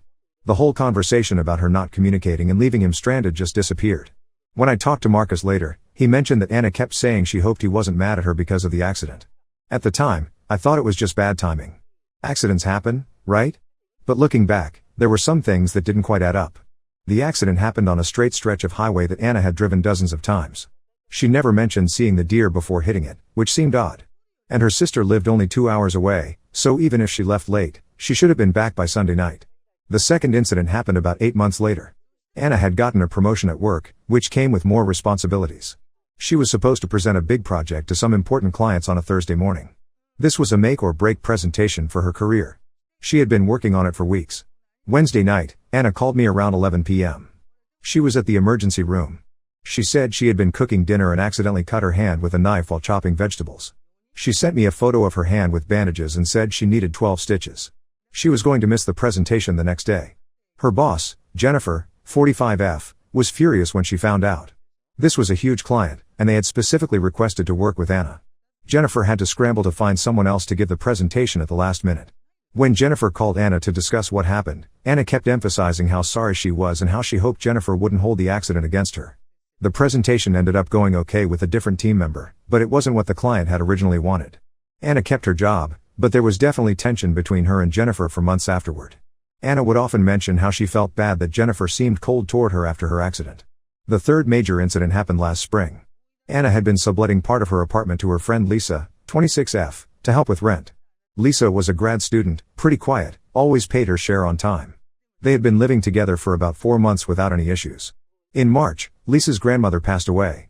Lisa had to fly back to her hometown for the funeral and to help settle her grandmother's affairs. She was gone for 10 days. During this time, Anna decided to throw a party at the apartment. It wasn't just a small gathering, she invited about 30 people over on a Saturday night. The party got completely out of hand. Neighbors complained about the noise until 3 a.m. Someone spilled red wine all over Lisa's white couch. Another person accidentally broke Lisa's grandmother's china cabinet that Lisa had just inherited and brought back from the funeral. The apartment was trashed. When Lisa came back and saw the damage, she was livid. She confronted Anna about throwing a party without permission and destroying her belongings. Lisa demanded that Anna pay for the damages and said she was moving out at the end of the month. 2 days after this confrontation, Anna ended up in the hospital again. She said she was riding her bike to work and got hit by a car that ran a red light. She had a concussion and some bruised ribs. The driver who hit her didn't stop, so there was no police report with details about what happened. Lisa immediately felt guilty for being angry with Anna. She ended up staying to help take care of her and never brought up the damages again. Anna kept thanking Lisa for not being mad at her after everything she had been through. Lisa moved out eventually, but quietly and without demanding any money for her broken belongings. The pattern became clear to me during the fourth incident, which happened just 3 months ago. Anna had been dating another guy, Tom, 33M, for about 4 months. Tom was really serious about their relationship and had been talking about moving in together. Anna seemed excited about it too, at least at first. One weekend, Tom went out of town for his cousin's wedding. Anna was supposed to water his plants and feed his cat while he was gone. Tom had given her a key and specific instructions about everything. When Tom got back on Sunday evening, he found his apartment in complete chaos. Anna had apparently decided to throw another party, this time at Tom's place. There were beer bottles and pizza boxes everywhere. Someone had vomited in Tom's bathroom and nobody had cleaned it up. The cat was hiding under the bed and seemed traumatized. 3 of Tom's houseplants were dead because nobody had watered them. Worst of all, someone had used Tom's bedroom and left the sheets dirty. Tom called Anna immediately and asked her to come over and explain what happened. Anna showed up an hour later, and Tom confronted her about the party and the damage. He was angrier than I had ever seen him. He told Anna he felt completely betrayed and that he couldn't trust her anymore. That night, around 2 a.m., Anna called Tom from the emergency room. She said she had been so upset after their fight that she couldn't sleep. She decided to go for a drive to clear her head. She claimed that another driver ran a stop sign and slammed into her car. Her car was totaled and she had whiplash and back pain. Tom rushed to the hospital and spent the whole night there with her. The conversation about the party and the trust issues got pushed aside completely. Tom ended up taking care of Anna for the next 2 weeks while she recovered. When I asked Tom about the relationship later, he said he felt like he couldn't be upset with Anna about the party because she had been through such a traumatic accident. This is when I started to really think about the pattern. Every single time Anna did something that made someone legitimately angry with her, she ended up having some kind of accident or emergency that required sympathy and attention. The person who was angry with her would feel guilty for being upset and would end up taking care of her instead of addressing the original problem. I started paying more attention to the details of her stories. The accidents always seemed to happen at very convenient times. They were always serious enough to require medical attention and generate sympathy, but never serious enough to cause permanent damage. And Anna always seemed to emphasize how she hoped people wouldn't be mad at her because of what happened. I decided to test my theory. Last month, Anna asked to borrow my car for a weekend because hers was in the shop. I said yes, but I told her I needed it back by Sunday evening because I had an important meeting first thing Monday morning. Sunday evening came and went with no word from Anna. Monday morning, I had to call a cab to get to my meeting, which made me late and cost me $60. I was pretty upset and called Anna multiple times. She didn't answer. Around noon on Monday, Anna finally called me back. She was crying and said she had been in a fender bender on Sunday night. She claimed someone rear-ended her at a red light and my car had some damage to the back bumper. She said she was too shaken up to drive and had stayed at a friend's house overnight. But this time, I didn't immediately rush to comfort her. Instead, I asked her which friend's house she had stayed at. She couldn't give me a straight answer. I asked her for the police report number from the accident. She said the other driver had convinced her not to call the police since the damage was minor. I asked her for photos of the damage. She said her phone battery had died right after she called me. I told Anna I would pick up my car myself and assess the damage. When I got there, I found my car parked in her driveway with no visible damage at all. Anna claimed the other person had already taken care of the repair, but she couldn't explain how that had happened so quickly or provide any documentation. I confronted Anna about the pattern I had noticed. I told her it seemed suspicious that she always had accidents or emergencies right after people got upset with her. She got defensive and said she couldn't believe I was accusing her of making up her injuries. She started crying and said she was hurt that I would think she was lying about such serious things. But I didn't back down this time. I told Anna that I had noticed this pattern in all of her relationships and that I thought she was creating these situations to avoid taking responsibility for her actions. She kept saying she couldn't believe I was being so mean to her when she had been through so much trauma. I haven't spoken to Anna since that conversation. I've been thinking about all the times I dropped everything to help her after one of her accidents, and how the original problems never got resolved. I'm starting to realize that I've been enabling this behavior for years without even knowing it. I've talked to Marcus, Tom, and Lisa about this pattern, and they all said they had started to notice similar things. None of us had put it together before, but now that we're talking about it, it seems pretty obvious. We're all questioning whether Anna's accidents were real or if she was somehow causing them herself to manipulate the situation. I don't know what to do with this information. Part of me wants to warn other people about Anna's pattern, but I also don't want to spread rumors if I'm wrong. Has anyone else dealt with someone like this? Am I being paranoid or does this sound like manipulation to you? Update 1. A lot of people asked me to update this situation, so here's what has happened since my original post. After our confrontation, Anna tried to contact me several times. She sent me long text messages saying she was hurt that I would accuse her of lying about her accidents. She said she thought we were better friends than that and that she was disappointed in me for not believing her. She also called me twice, but I didn't answer. About a week after my original post, I got a call from Tom. He said Anna had contacted him and told him that I was spreading lies about her to their mutual friends. According to Anna, I was claiming that she faked all of her accidents for attention. Tom said Anna was very upset and wanted to know if this was true. I told Tom about the conversation I had with Anna and explained the pattern I had noticed. I also told him about the incident with my car and how her story didn't add up. Tom listened to everything without interrupting, and then he was quiet for a long time. Finally, Tom said he had been thinking about some things too. He told me that after Anna's car accident, he had asked to see the police report for insurance purposes. Anna kept making excuses about why she didn't have it yet. She said the police were taking a long time to file it, then she said she had lost the paperwork, then she said the other driver's insurance company was handling everything. Tom had finally gotten frustrated and called the police department himself to ask about the report.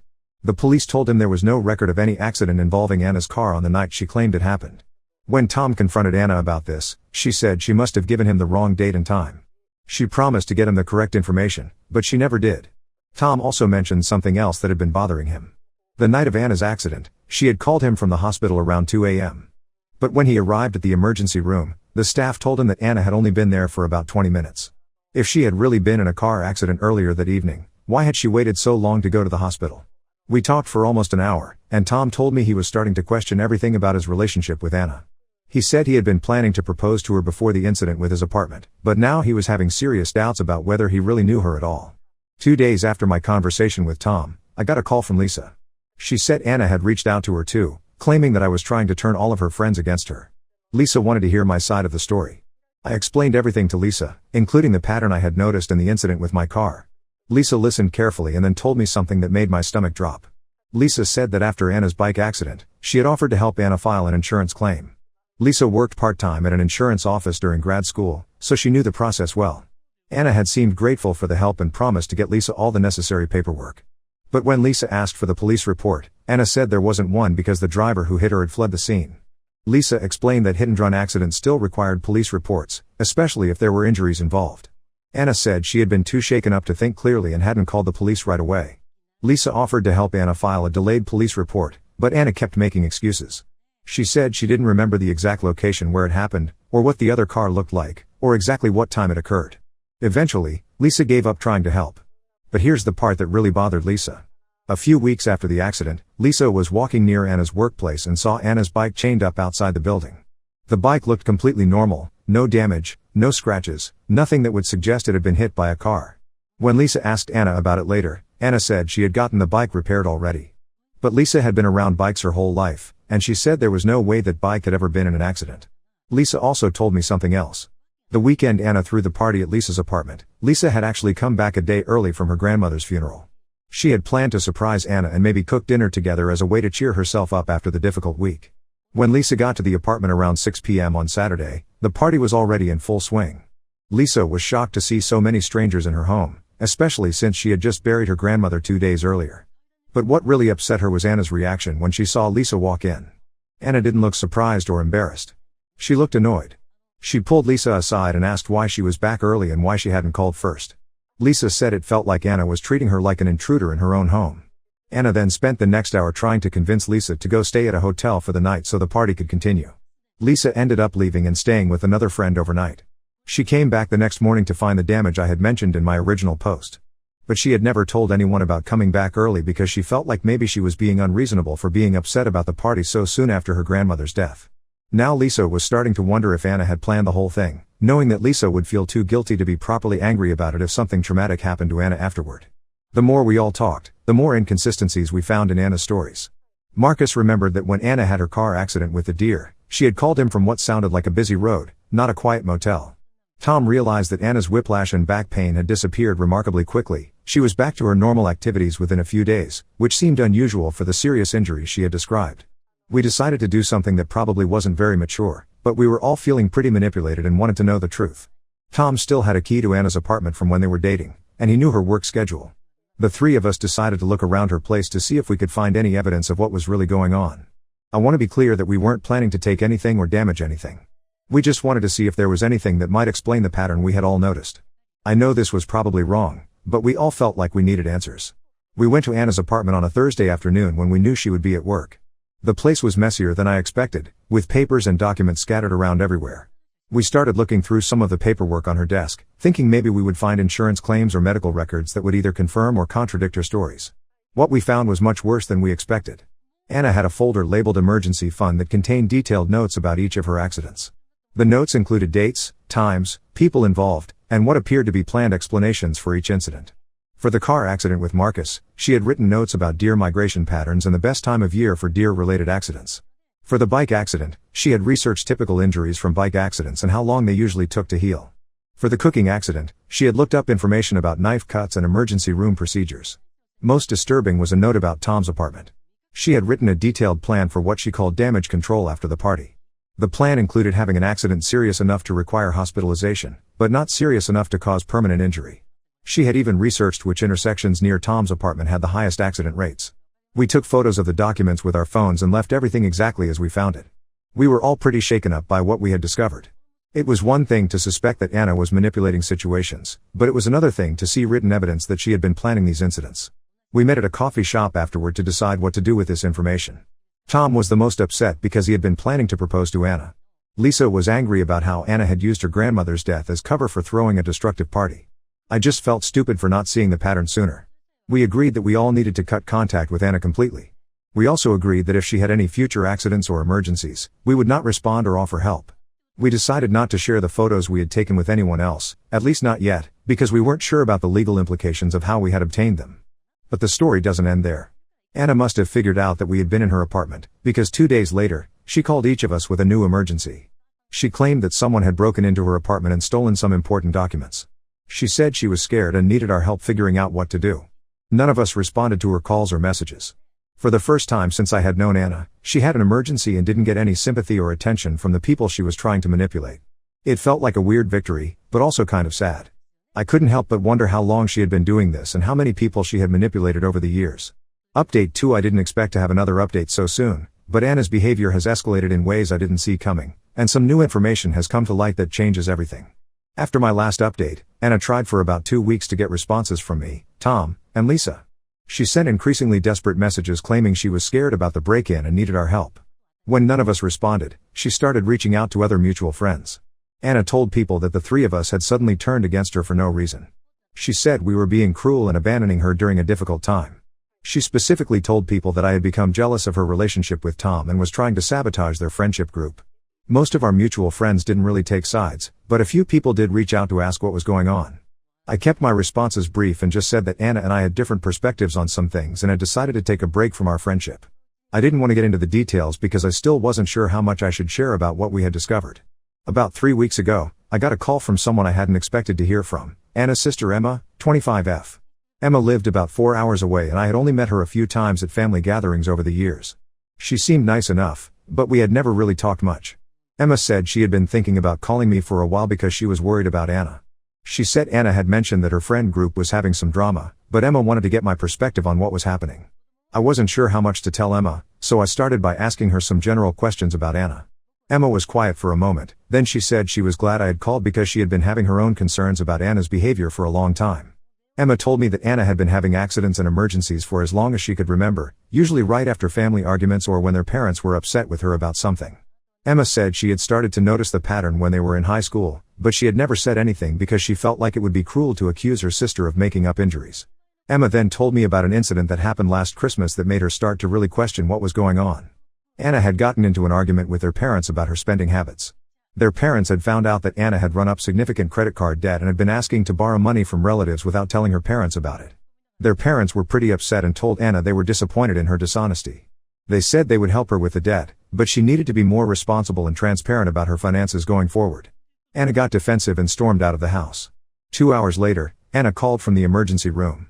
She said she had slipped on some ice in the parking lot outside a restaurant and had hurt her ankle. She was crying and said she was scared and alone and needed someone to come get her. Their parents immediately dropped the conversation about money and rushed to the hospital. Emma went with them. When they got there, the doctors said Anna had a minor sprain but was otherwise fine. She was released that same evening. But Emma noticed something odd. It had been a warm December day, around 55 degrees, and it hadn't rained in over a week. There was no ice anywhere in the city that day. When Emma mentioned this to Anna privately, Anna got angry and said Emma was being unsupportive and accusing her of lying. Emma said she started paying more attention after that incident. She noticed that Anna's accidents always seemed to happen when she was facing consequences for her actions. The injuries were always real, but the explanations for how they happened often didn't quite make sense. Emma also told me something that made me understand the scope of what we were dealing with. She said Anna had been doing this since they were kids. When Anna was in elementary school, she would often get hurt or sick right before big tests she hadn't studied for or after she got in trouble for not doing her homework. Their parents would feel bad for being upset with Anna when she was injured, so they would focus on taking care of her instead of following through with consequences. Emma said Anna learned early that being hurt or sick was a way to avoid accountability and get extra attention and care. Emma asked me to tell her about the recent incidents with Anna, so I explained everything that had happened, including the documents we had found in her apartment. Emma wasn't surprised. She said she had always suspected that Anna was somehow causing her own accidents, but she had never had proof. Emma then told me something that made everything even more disturbing. She said that about 6 months ago, Anna had asked her some strange questions about her work. Emma works as a pharmacy technician, and Anna had asked her about different types of medications and their side effects. Specifically, Anna had asked about medications that could cause dizziness or confusion without being easily detected. She said she was asking for a friend who thought someone might be drugging her. Emma had found the questions odd but had answered them because she thought Anna was trying to help someone. Now Emma was wondering if Anna had been researching ways to cause her own accidents more safely. Emma said she felt terrible for potentially giving Anna information that she might have used to hurt herself or manipulate situations. Emma and I talked for almost 2 hours. She said she wanted to confront Anna about the pattern, but she was worried about how their parents would react. Their parents had always been very protective of Anna and had never seen the manipulative side of her behavior. Emma was afraid they would think she was being jealous or mean if she brought up her suspicions. I told Emma about the documents we had found and offered to send her the photos we had taken. She said she wanted to see them, but she also felt conflicted about the fact that we had gone into Anna's apartment without permission. I understood her concerns, but I also felt like the evidence was important. 2 days after my conversation with Emma, Tom called me with some news. He said Anna had reached out to him again, but this time with a different approach. Instead of claiming to have had an accident, she said she wanted to apologize for everything that had happened and asked if they could meet to talk things through. Tom was suspicious, but he was also curious about what Anna would say. He agreed to meet her at a coffee shop near his office. He said he went into the meeting expecting Anna to try to manipulate him again, but what happened was different than he expected. Anna told Tom that she had been doing some soul-searching and realized that she had been making poor decisions. She said she understood why he was upset about the party at his apartment and that she took full responsibility for what happened. She didn't mention any accidents or emergencies at all. Tom said he was surprised by this approach and almost started to believe that maybe Anna was genuinely trying to change. But then Anna said something that made him realize this was just a different kind of manipulation. Anna told Tom that she had been seeing a therapist who had helped her understand that her pattern of having accidents was related to anxiety and trauma from her childhood. She said the therapist had explained that her subconscious was causing her to have accidents as a way of coping with stress. Tom said this explanation sounded reasonable at first, but then he started thinking about the documents we had found. If Anna's accidents were truly subconscious responses to stress, why had she been researching and planning them in advance? The written evidence clearly showed that these were deliberate actions, not unconscious reactions. Tom told Anna that he appreciated her apology, but he needed some time to think about everything. He didn't tell her about the documents we had found, but he also didn't commit to resuming their friendship. After the meeting, Tom called me and said he felt like Anna was just trying a new approach to manipulation. Instead of playing the victim, she was now playing the role of someone who was self-aware and working on personal growth. But the goal was still the same, to avoid real consequences and get people to feel sorry for her. Meanwhile, Lisa had her own encounter with Anna. Lisa was at the grocery store when she ran into Anna in the parking lot. Anna approached her and started crying, saying she missed their friendship and didn't understand why everyone was mad at her. Lisa said Anna kept asking what she had done wrong and claimed she was confused about why people were treating her differently. She said she felt like everyone had turned against her and she didn't know how to fix it. Lisa found herself starting to feel sorry for Anna, which made her realize how effective Anna's manipulation tactics were. Even knowing what she knew about Anna's behavior, Lisa still felt an impulse to comfort her and try to help her feel better. But Lisa remembered the folder of documents and stayed firm. She told Anna that she wasn't interested in discussing their friendship and walked away. Anna followed her for a few steps, still crying and asking for explanations, but Lisa got in her car and left. The thing that struck me about all of these encounters was how Anna was adapting her approach based on what wasn't working. When the accidents and emergencies stopped getting her sympathy, she switched to apologies and claims of personal growth. When that didn't work, she went back to playing the confused victim who didn't understand why people were upset. Emma called me again last week with an update from her end. She said she had decided to talk to her parents about Anna's pattern of behavior. She had prepared carefully for the conversation and had examples going back several years. Emma's parents were resistant to the idea at first. They said Anna had always been accident-prone and they thought Emma was being harsh. But Emma kept pushing and eventually showed them the photos of the documents we had found. Emma said her parents were shocked and didn't want to believe the evidence at first. But as they talked through various incidents over the years, they started to see the pattern Emma was describing. Her father mentioned that he had always found it odd how Anna's accidents seemed to resolve so quickly, and her mother said she had sometimes wondered about the timing of Anna's emergencies. Emma's parents decided they needed to confront Anna directly about what they had learned. They called Anna and asked her to come over for dinner so they could talk. Emma said Anna seemed excited about the invitation and thought her parents wanted to reconcile after their argument about money. When Anna arrived, her parents showed her the photos of the documents and asked her to explain them. Emma said Anna's reaction was unlike anything she had ever seen. Anna didn't cry or play victim. Instead, she got angry and defensive. Anna accused Emma of turning their parents against her and claimed the documents were fake. She said we had created them to make her look bad because we were jealous of her. She also said that even if the documents were real, they were just her way of working through her feelings and didn't prove she had actually caused any accidents. The conversation escalated quickly. Anna's parents said they were disappointed and concerned about her behavior. They said they wanted her to get professional help and that they would support her through the process, but she needed to acknowledge what she had been doing and commit to changing. Anna refused to admit that she had done anything wrong. She said everyone was overreacting and that she was the real victim in the situation. She stormed out of her parents' house and hasn't spoken to them since. Emma said her parents are now wondering how many of Anna's childhood accidents and illnesses were actually manipulated situations. They're also worried about Anna's mental health and whether she might escalate to more dangerous behavior if her usual tactics stop working. I've been thinking about everything that's happened, and I'm starting to realize that Anna's manipulation goes much deeper than I originally thought. This isn't just about avoiding consequences for specific actions. This is a long-term pattern of behavior that she's been using to control relationships and situations for most of her life. The scary part is that I don't think Anna sees anything wrong with what she's doing. In her mind, she's just protecting herself from people being angry with her.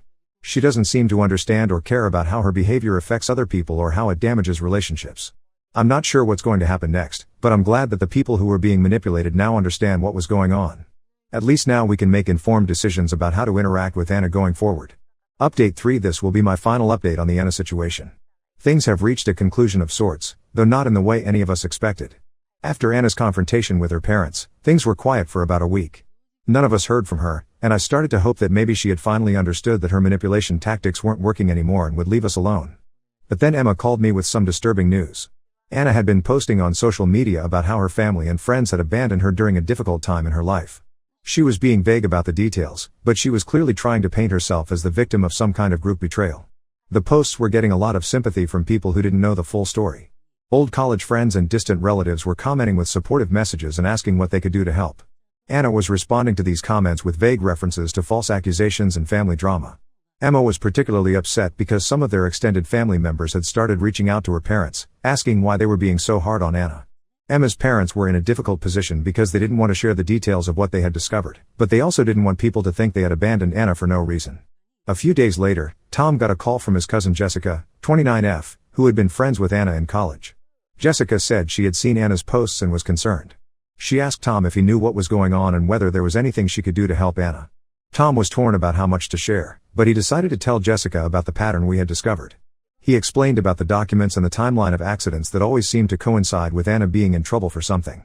Jessica listened to everything Tom told her, and then she was quiet for a long time. Finally, she said she wasn't entirely surprised. She told Tom about an incident from college that she had never really understood until now. During their senior year, Jessica and Anna had been roommates. Jessica was dating a guy named David at the time, and Anna had seemed jealous of their relationship. Anna had made several comments about how David wasn't good enough for Jessica and how Jessica was spending too much time with him. One night, Jessica and David had planned to go to a formal dance together. Jessica had bought a new dress and was really excited about it. But the day of the dance, Anna and Jessica got into an argument about household chores. Anna had been leaving messes around their shared apartment, and Jessica had asked her to be more considerate. Anna got upset and said Jessica was being controlling and nitpicky. The argument escalated, and Jessica ended up telling Anna that she was tired of living with someone who was so inconsiderate and selfish. It was probably the angriest Jessica had ever been with Anna. That evening, about 2 hours before Jessica and David were supposed to leave for the dance, Anna called Jessica from the emergency room. She said she had fallen down the stairs in their apartment building and had sprained her ankle. She was crying and said she was scared and needed Jessica to come get her. Jessica immediately felt guilty for the argument and rushed to the hospital. She ended up missing the dance to take care of Anna. David was understanding about it, but Jessica always felt bad about canceling their plans at the last minute. But Jessica told Tom that she had always found it weird that Anna had fallen down stairs she had walked up and down hundreds of times. The stairs weren't particularly steep or poorly lit, and Anna wasn't drunk or carrying anything heavy. Jessica had also noticed that Anna's ankle seemed to heal remarkably quickly. She was back to normal activities within a few days. Now that Jessica understood the pattern, she realized that Anna had probably hurt herself deliberately to get attention and make Jessica feel guilty for being angry with her. Jessica said she felt manipulated and used, especially since she had genuinely cared about Anna and had worried about her well-being. Tom asked Jessica if she would be willing to share her story with some of Anna's current social media supporters. Jessica agreed, and she ended up commenting on one of Anna's posts with a detailed account of the college incident. She explained how she now understood that Anna had a pattern of creating emergencies to avoid accountability. Jessica's comment got a lot of attention. Several other college friends started sharing their own stories about similar incidents with Anna. It turned out that multiple people had experienced the same pattern but had never connected the dots until now. One person talked about how Anna had gotten food poisoning right after being confronted about cheating on an exam. Another person mentioned how Anna had gotten into a minor car accident the day after being caught stealing money from their shared grocery budget. A third person described how Anna had broken her wrist shortly after being kicked out of a group project for not doing her share of the work. Anna's social media posts stopped getting supportive comments and started getting questions and challenges instead. People were asking her to explain the timeline of her various accidents and emergencies. Some people were directly calling her out for manipulation. Anna responded by deleting all of her posts about the family drama and blocking several people who had commented with challenging questions. She then posted a message saying she was taking a break from social media for her mental health. Around this same time, I got a call from Marcus. He said he had been following the social media drama and wanted to tell me about something that had happened recently. About 2 weeks earlier, Anna had reached out to him asking if they could meet for coffee to catch up. Marcus had been curious about what Anna wanted, so he agreed to meet her. During their conversation, Anna had mentioned that she was having some financial difficulties and was wondering if Marcus knew of any job opportunities. She said her current job wasn't working out and she might need to find something new soon. Marcus had offered to keep an ear out for openings at his company, but he didn't think much more about it. Now, knowing about Anna's pattern of manipulation, he was wondering if she had been setting up a situation where she could ask him for money or other help. Marcus decided to do some checking around. He called Anna's workplace and asked to speak with her, pretending he wanted to invite her to lunch. The receptionist told him that Anna no longer worked there. When Marcus asked when she had left, the receptionist said it had been over a month ago. Marcus realized that Anna had lied to him about her employment situation. She had been out of work for weeks but had presented it to him as a recent development. He started to wonder if she had been fired or if she had quit because she was in some kind of trouble at work. Marcus shared this information with Tom and me. We realized that Anna might be in a more desperate situation than we had understood. If she had lost her job and was having financial problems, that might explain why she had been trying so hard to reconnect with people who could potentially help her. Emma called me a few days later with more news from the family side. She said Anna had reached out to their parents again, but this time with a different approach. Instead of trying to deny or minimize what she had done, Anna was now claiming that she had a serious mental health condition that explained her behavior. Anna told her parents that she had been diagnosed with something called factitious disorder, which causes people to deliberately create or exaggerate symptoms of illness or injury. She said this was a real medical condition and that she couldn't help her behavior because it was caused by mental illness. Emma's parents weren't sure how to respond to this. On one hand, they were relieved that Anna was finally acknowledging that she had been causing her own accidents. On the other hand, they were skeptical about whether this was just another manipulation tactic. Emma did some research on factitious disorder and found that it was indeed a real condition. However, she also learned that people with this disorder typically don't admit to their behavior unless confronted with overwhelming evidence. They also usually don't use their diagnosis as an excuse to avoid consequences. Emma suspected that Anna had researched the condition and was using it as a way to explain her behavior without taking full responsibility for it. By claiming mental illness, Anna could position herself as someone who needed help and sympathy rather than someone who had deliberately manipulated people. Emma's parents decided to tell Anna that they would support her in getting treatment, but only if she was willing to work with a mental health professional and follow through with a real treatment plan. They said they needed to see concrete evidence that she was committed to changing her behavior. Anna agreed to this, but when her parents asked for the name of the doctor who had diagnosed her, she became evasive. She said she was seeing someone through an online platform and didn't have traditional medical records. When they asked her to set up a family therapy session so they could all work together on the issue, she said her doctor didn't recommend involving family members yet. Emma's parents realized that Anna was probably lying about being diagnosed and was just using the mental health angle as another way to manipulate the situation. They told Anna that they couldn't have a relationship with her unless she was willing to be completely honest about what she had been doing and commit to real change. Anna got angry and accused them of not caring about her mental health. She said they were being unsupportive and making her condition worse by refusing to believe her. She then cut off contact with them completely. Emma said her parents were sad about losing their relationship with Anna, but they also felt like they had done the right thing by setting boundaries. They realized that continuing to enable Anna's behavior wouldn't help anyone, including Anna herself. The final piece of this story happened just last week. I was at the grocery store when I saw Anna in the parking lot. She was getting out of a car that I didn't recognize, and she appeared to be walking normally with no visible injuries. Anna saw me and walked over. I was prepared for her to try some kind of manipulation, but what she said surprised me. She told me that she was moving out of state to live with some relatives and that this would probably be the last time we saw each other. Anna said she understood that things had gotten complicated between us and that maybe it was better for everyone if she started fresh somewhere else. She didn't apologize for anything she had done, but she also didn't try to make me feel guilty or ask for sympathy. I told Anna that I hoped things worked out for her in her new location. I didn't mention anything about the pattern we had discovered or the documents we had found. It seemed like the situation had reached its natural conclusion, and there wasn't any point in rehashing everything again. Anna thanked me and said she appreciated that I was being civil with her. She got back in the car and drove away. I haven't heard from her since then, and I don't expect to. Emma later confirmed that Anna had indeed moved away. She had gone to live with an aunt and uncle in another state. Emma's parents had not been told about the move in advance, and they found out through other family members.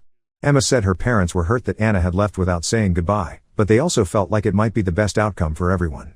Anna would have a chance to start over somewhere new, and the people she had been manipulating would have a chance to move on without worrying about future incidents. Looking back on everything that happened, I think the most important thing I learned was to trust my instincts when something doesn't feel right. I had noticed inconsistencies in Anna's stories for years, but I had always given her the benefit of the doubt because I didn't want to believe that someone I cared about could be deliberately deceiving me. I also learned that manipulation can be much more sophisticated than I had realized. Anna wasn't just lying about individual incidents, she had developed an entire system for avoiding accountability and controlling relationships. The fact that she had been doing this since childhood showed how deeply ingrained the behavior was. The hardest part for me was accepting that I had been enabling Anna's manipulation by always rushing to help her during her emergencies. Every time I dropped everything to take care of her after an accident, I was reinforcing the idea that her tactics worked. I was also preventing her from facing the natural consequences of her actions. I don't know what will happen to Anna in her new location. Part of me hopes that she will use this as an opportunity to change her behavior and build healthier relationships. But I also realized that changing such a deeply rooted pattern would require Anna to acknowledge the harm she has caused and commit to doing the hard work of genuine change. Based on everything I observed, I don't think Anna sees her behavior as harmful or wrong. In her mind, she was just protecting herself from people being angry with her. She didn't seem to understand or care about how her manipulation affected other people or damaged relationships. I've shared this story because I think it's important for people to understand how sophisticated manipulation can be. Anna's tactics worked for years because they exploited people's natural compassion and desire to help someone who appeared to be suffering. By creating real injuries and genuine emergencies, she made it very difficult for people to question her motives without feeling cruel. If you recognize similar patterns in your own relationships, I would encourage you to trust your instincts and look for concrete evidence rather than just accepting explanations that don't quite add up. It's also important to remember that truly helping someone sometimes means allowing them to face consequences for their actions rather than rushing to rescue them from every difficulty. The people who were affected by Anna's manipulation are all doing well now. Tom has started dating someone new and seems much happier. Lisa finished grad school and got a great job in her field. Marcus has been promoted at work and is planning to buy a house. Emma's parents are focusing on the relationship with Emma and trying not to worry too much about Anna's choices. As for me, I've learned to be more careful about who I trust and how I respond to crisis situations. I still want to help people who are genuinely in need, but I'm more aware of the difference between someone who needs support and someone who is trying to manipulate a situation for their own benefit. I hope Anna finds a way to build healthy relationships in her new location, but I also know that's not my responsibility. My responsibility is to learn from this experience and use what I've learned to make better decisions in the future.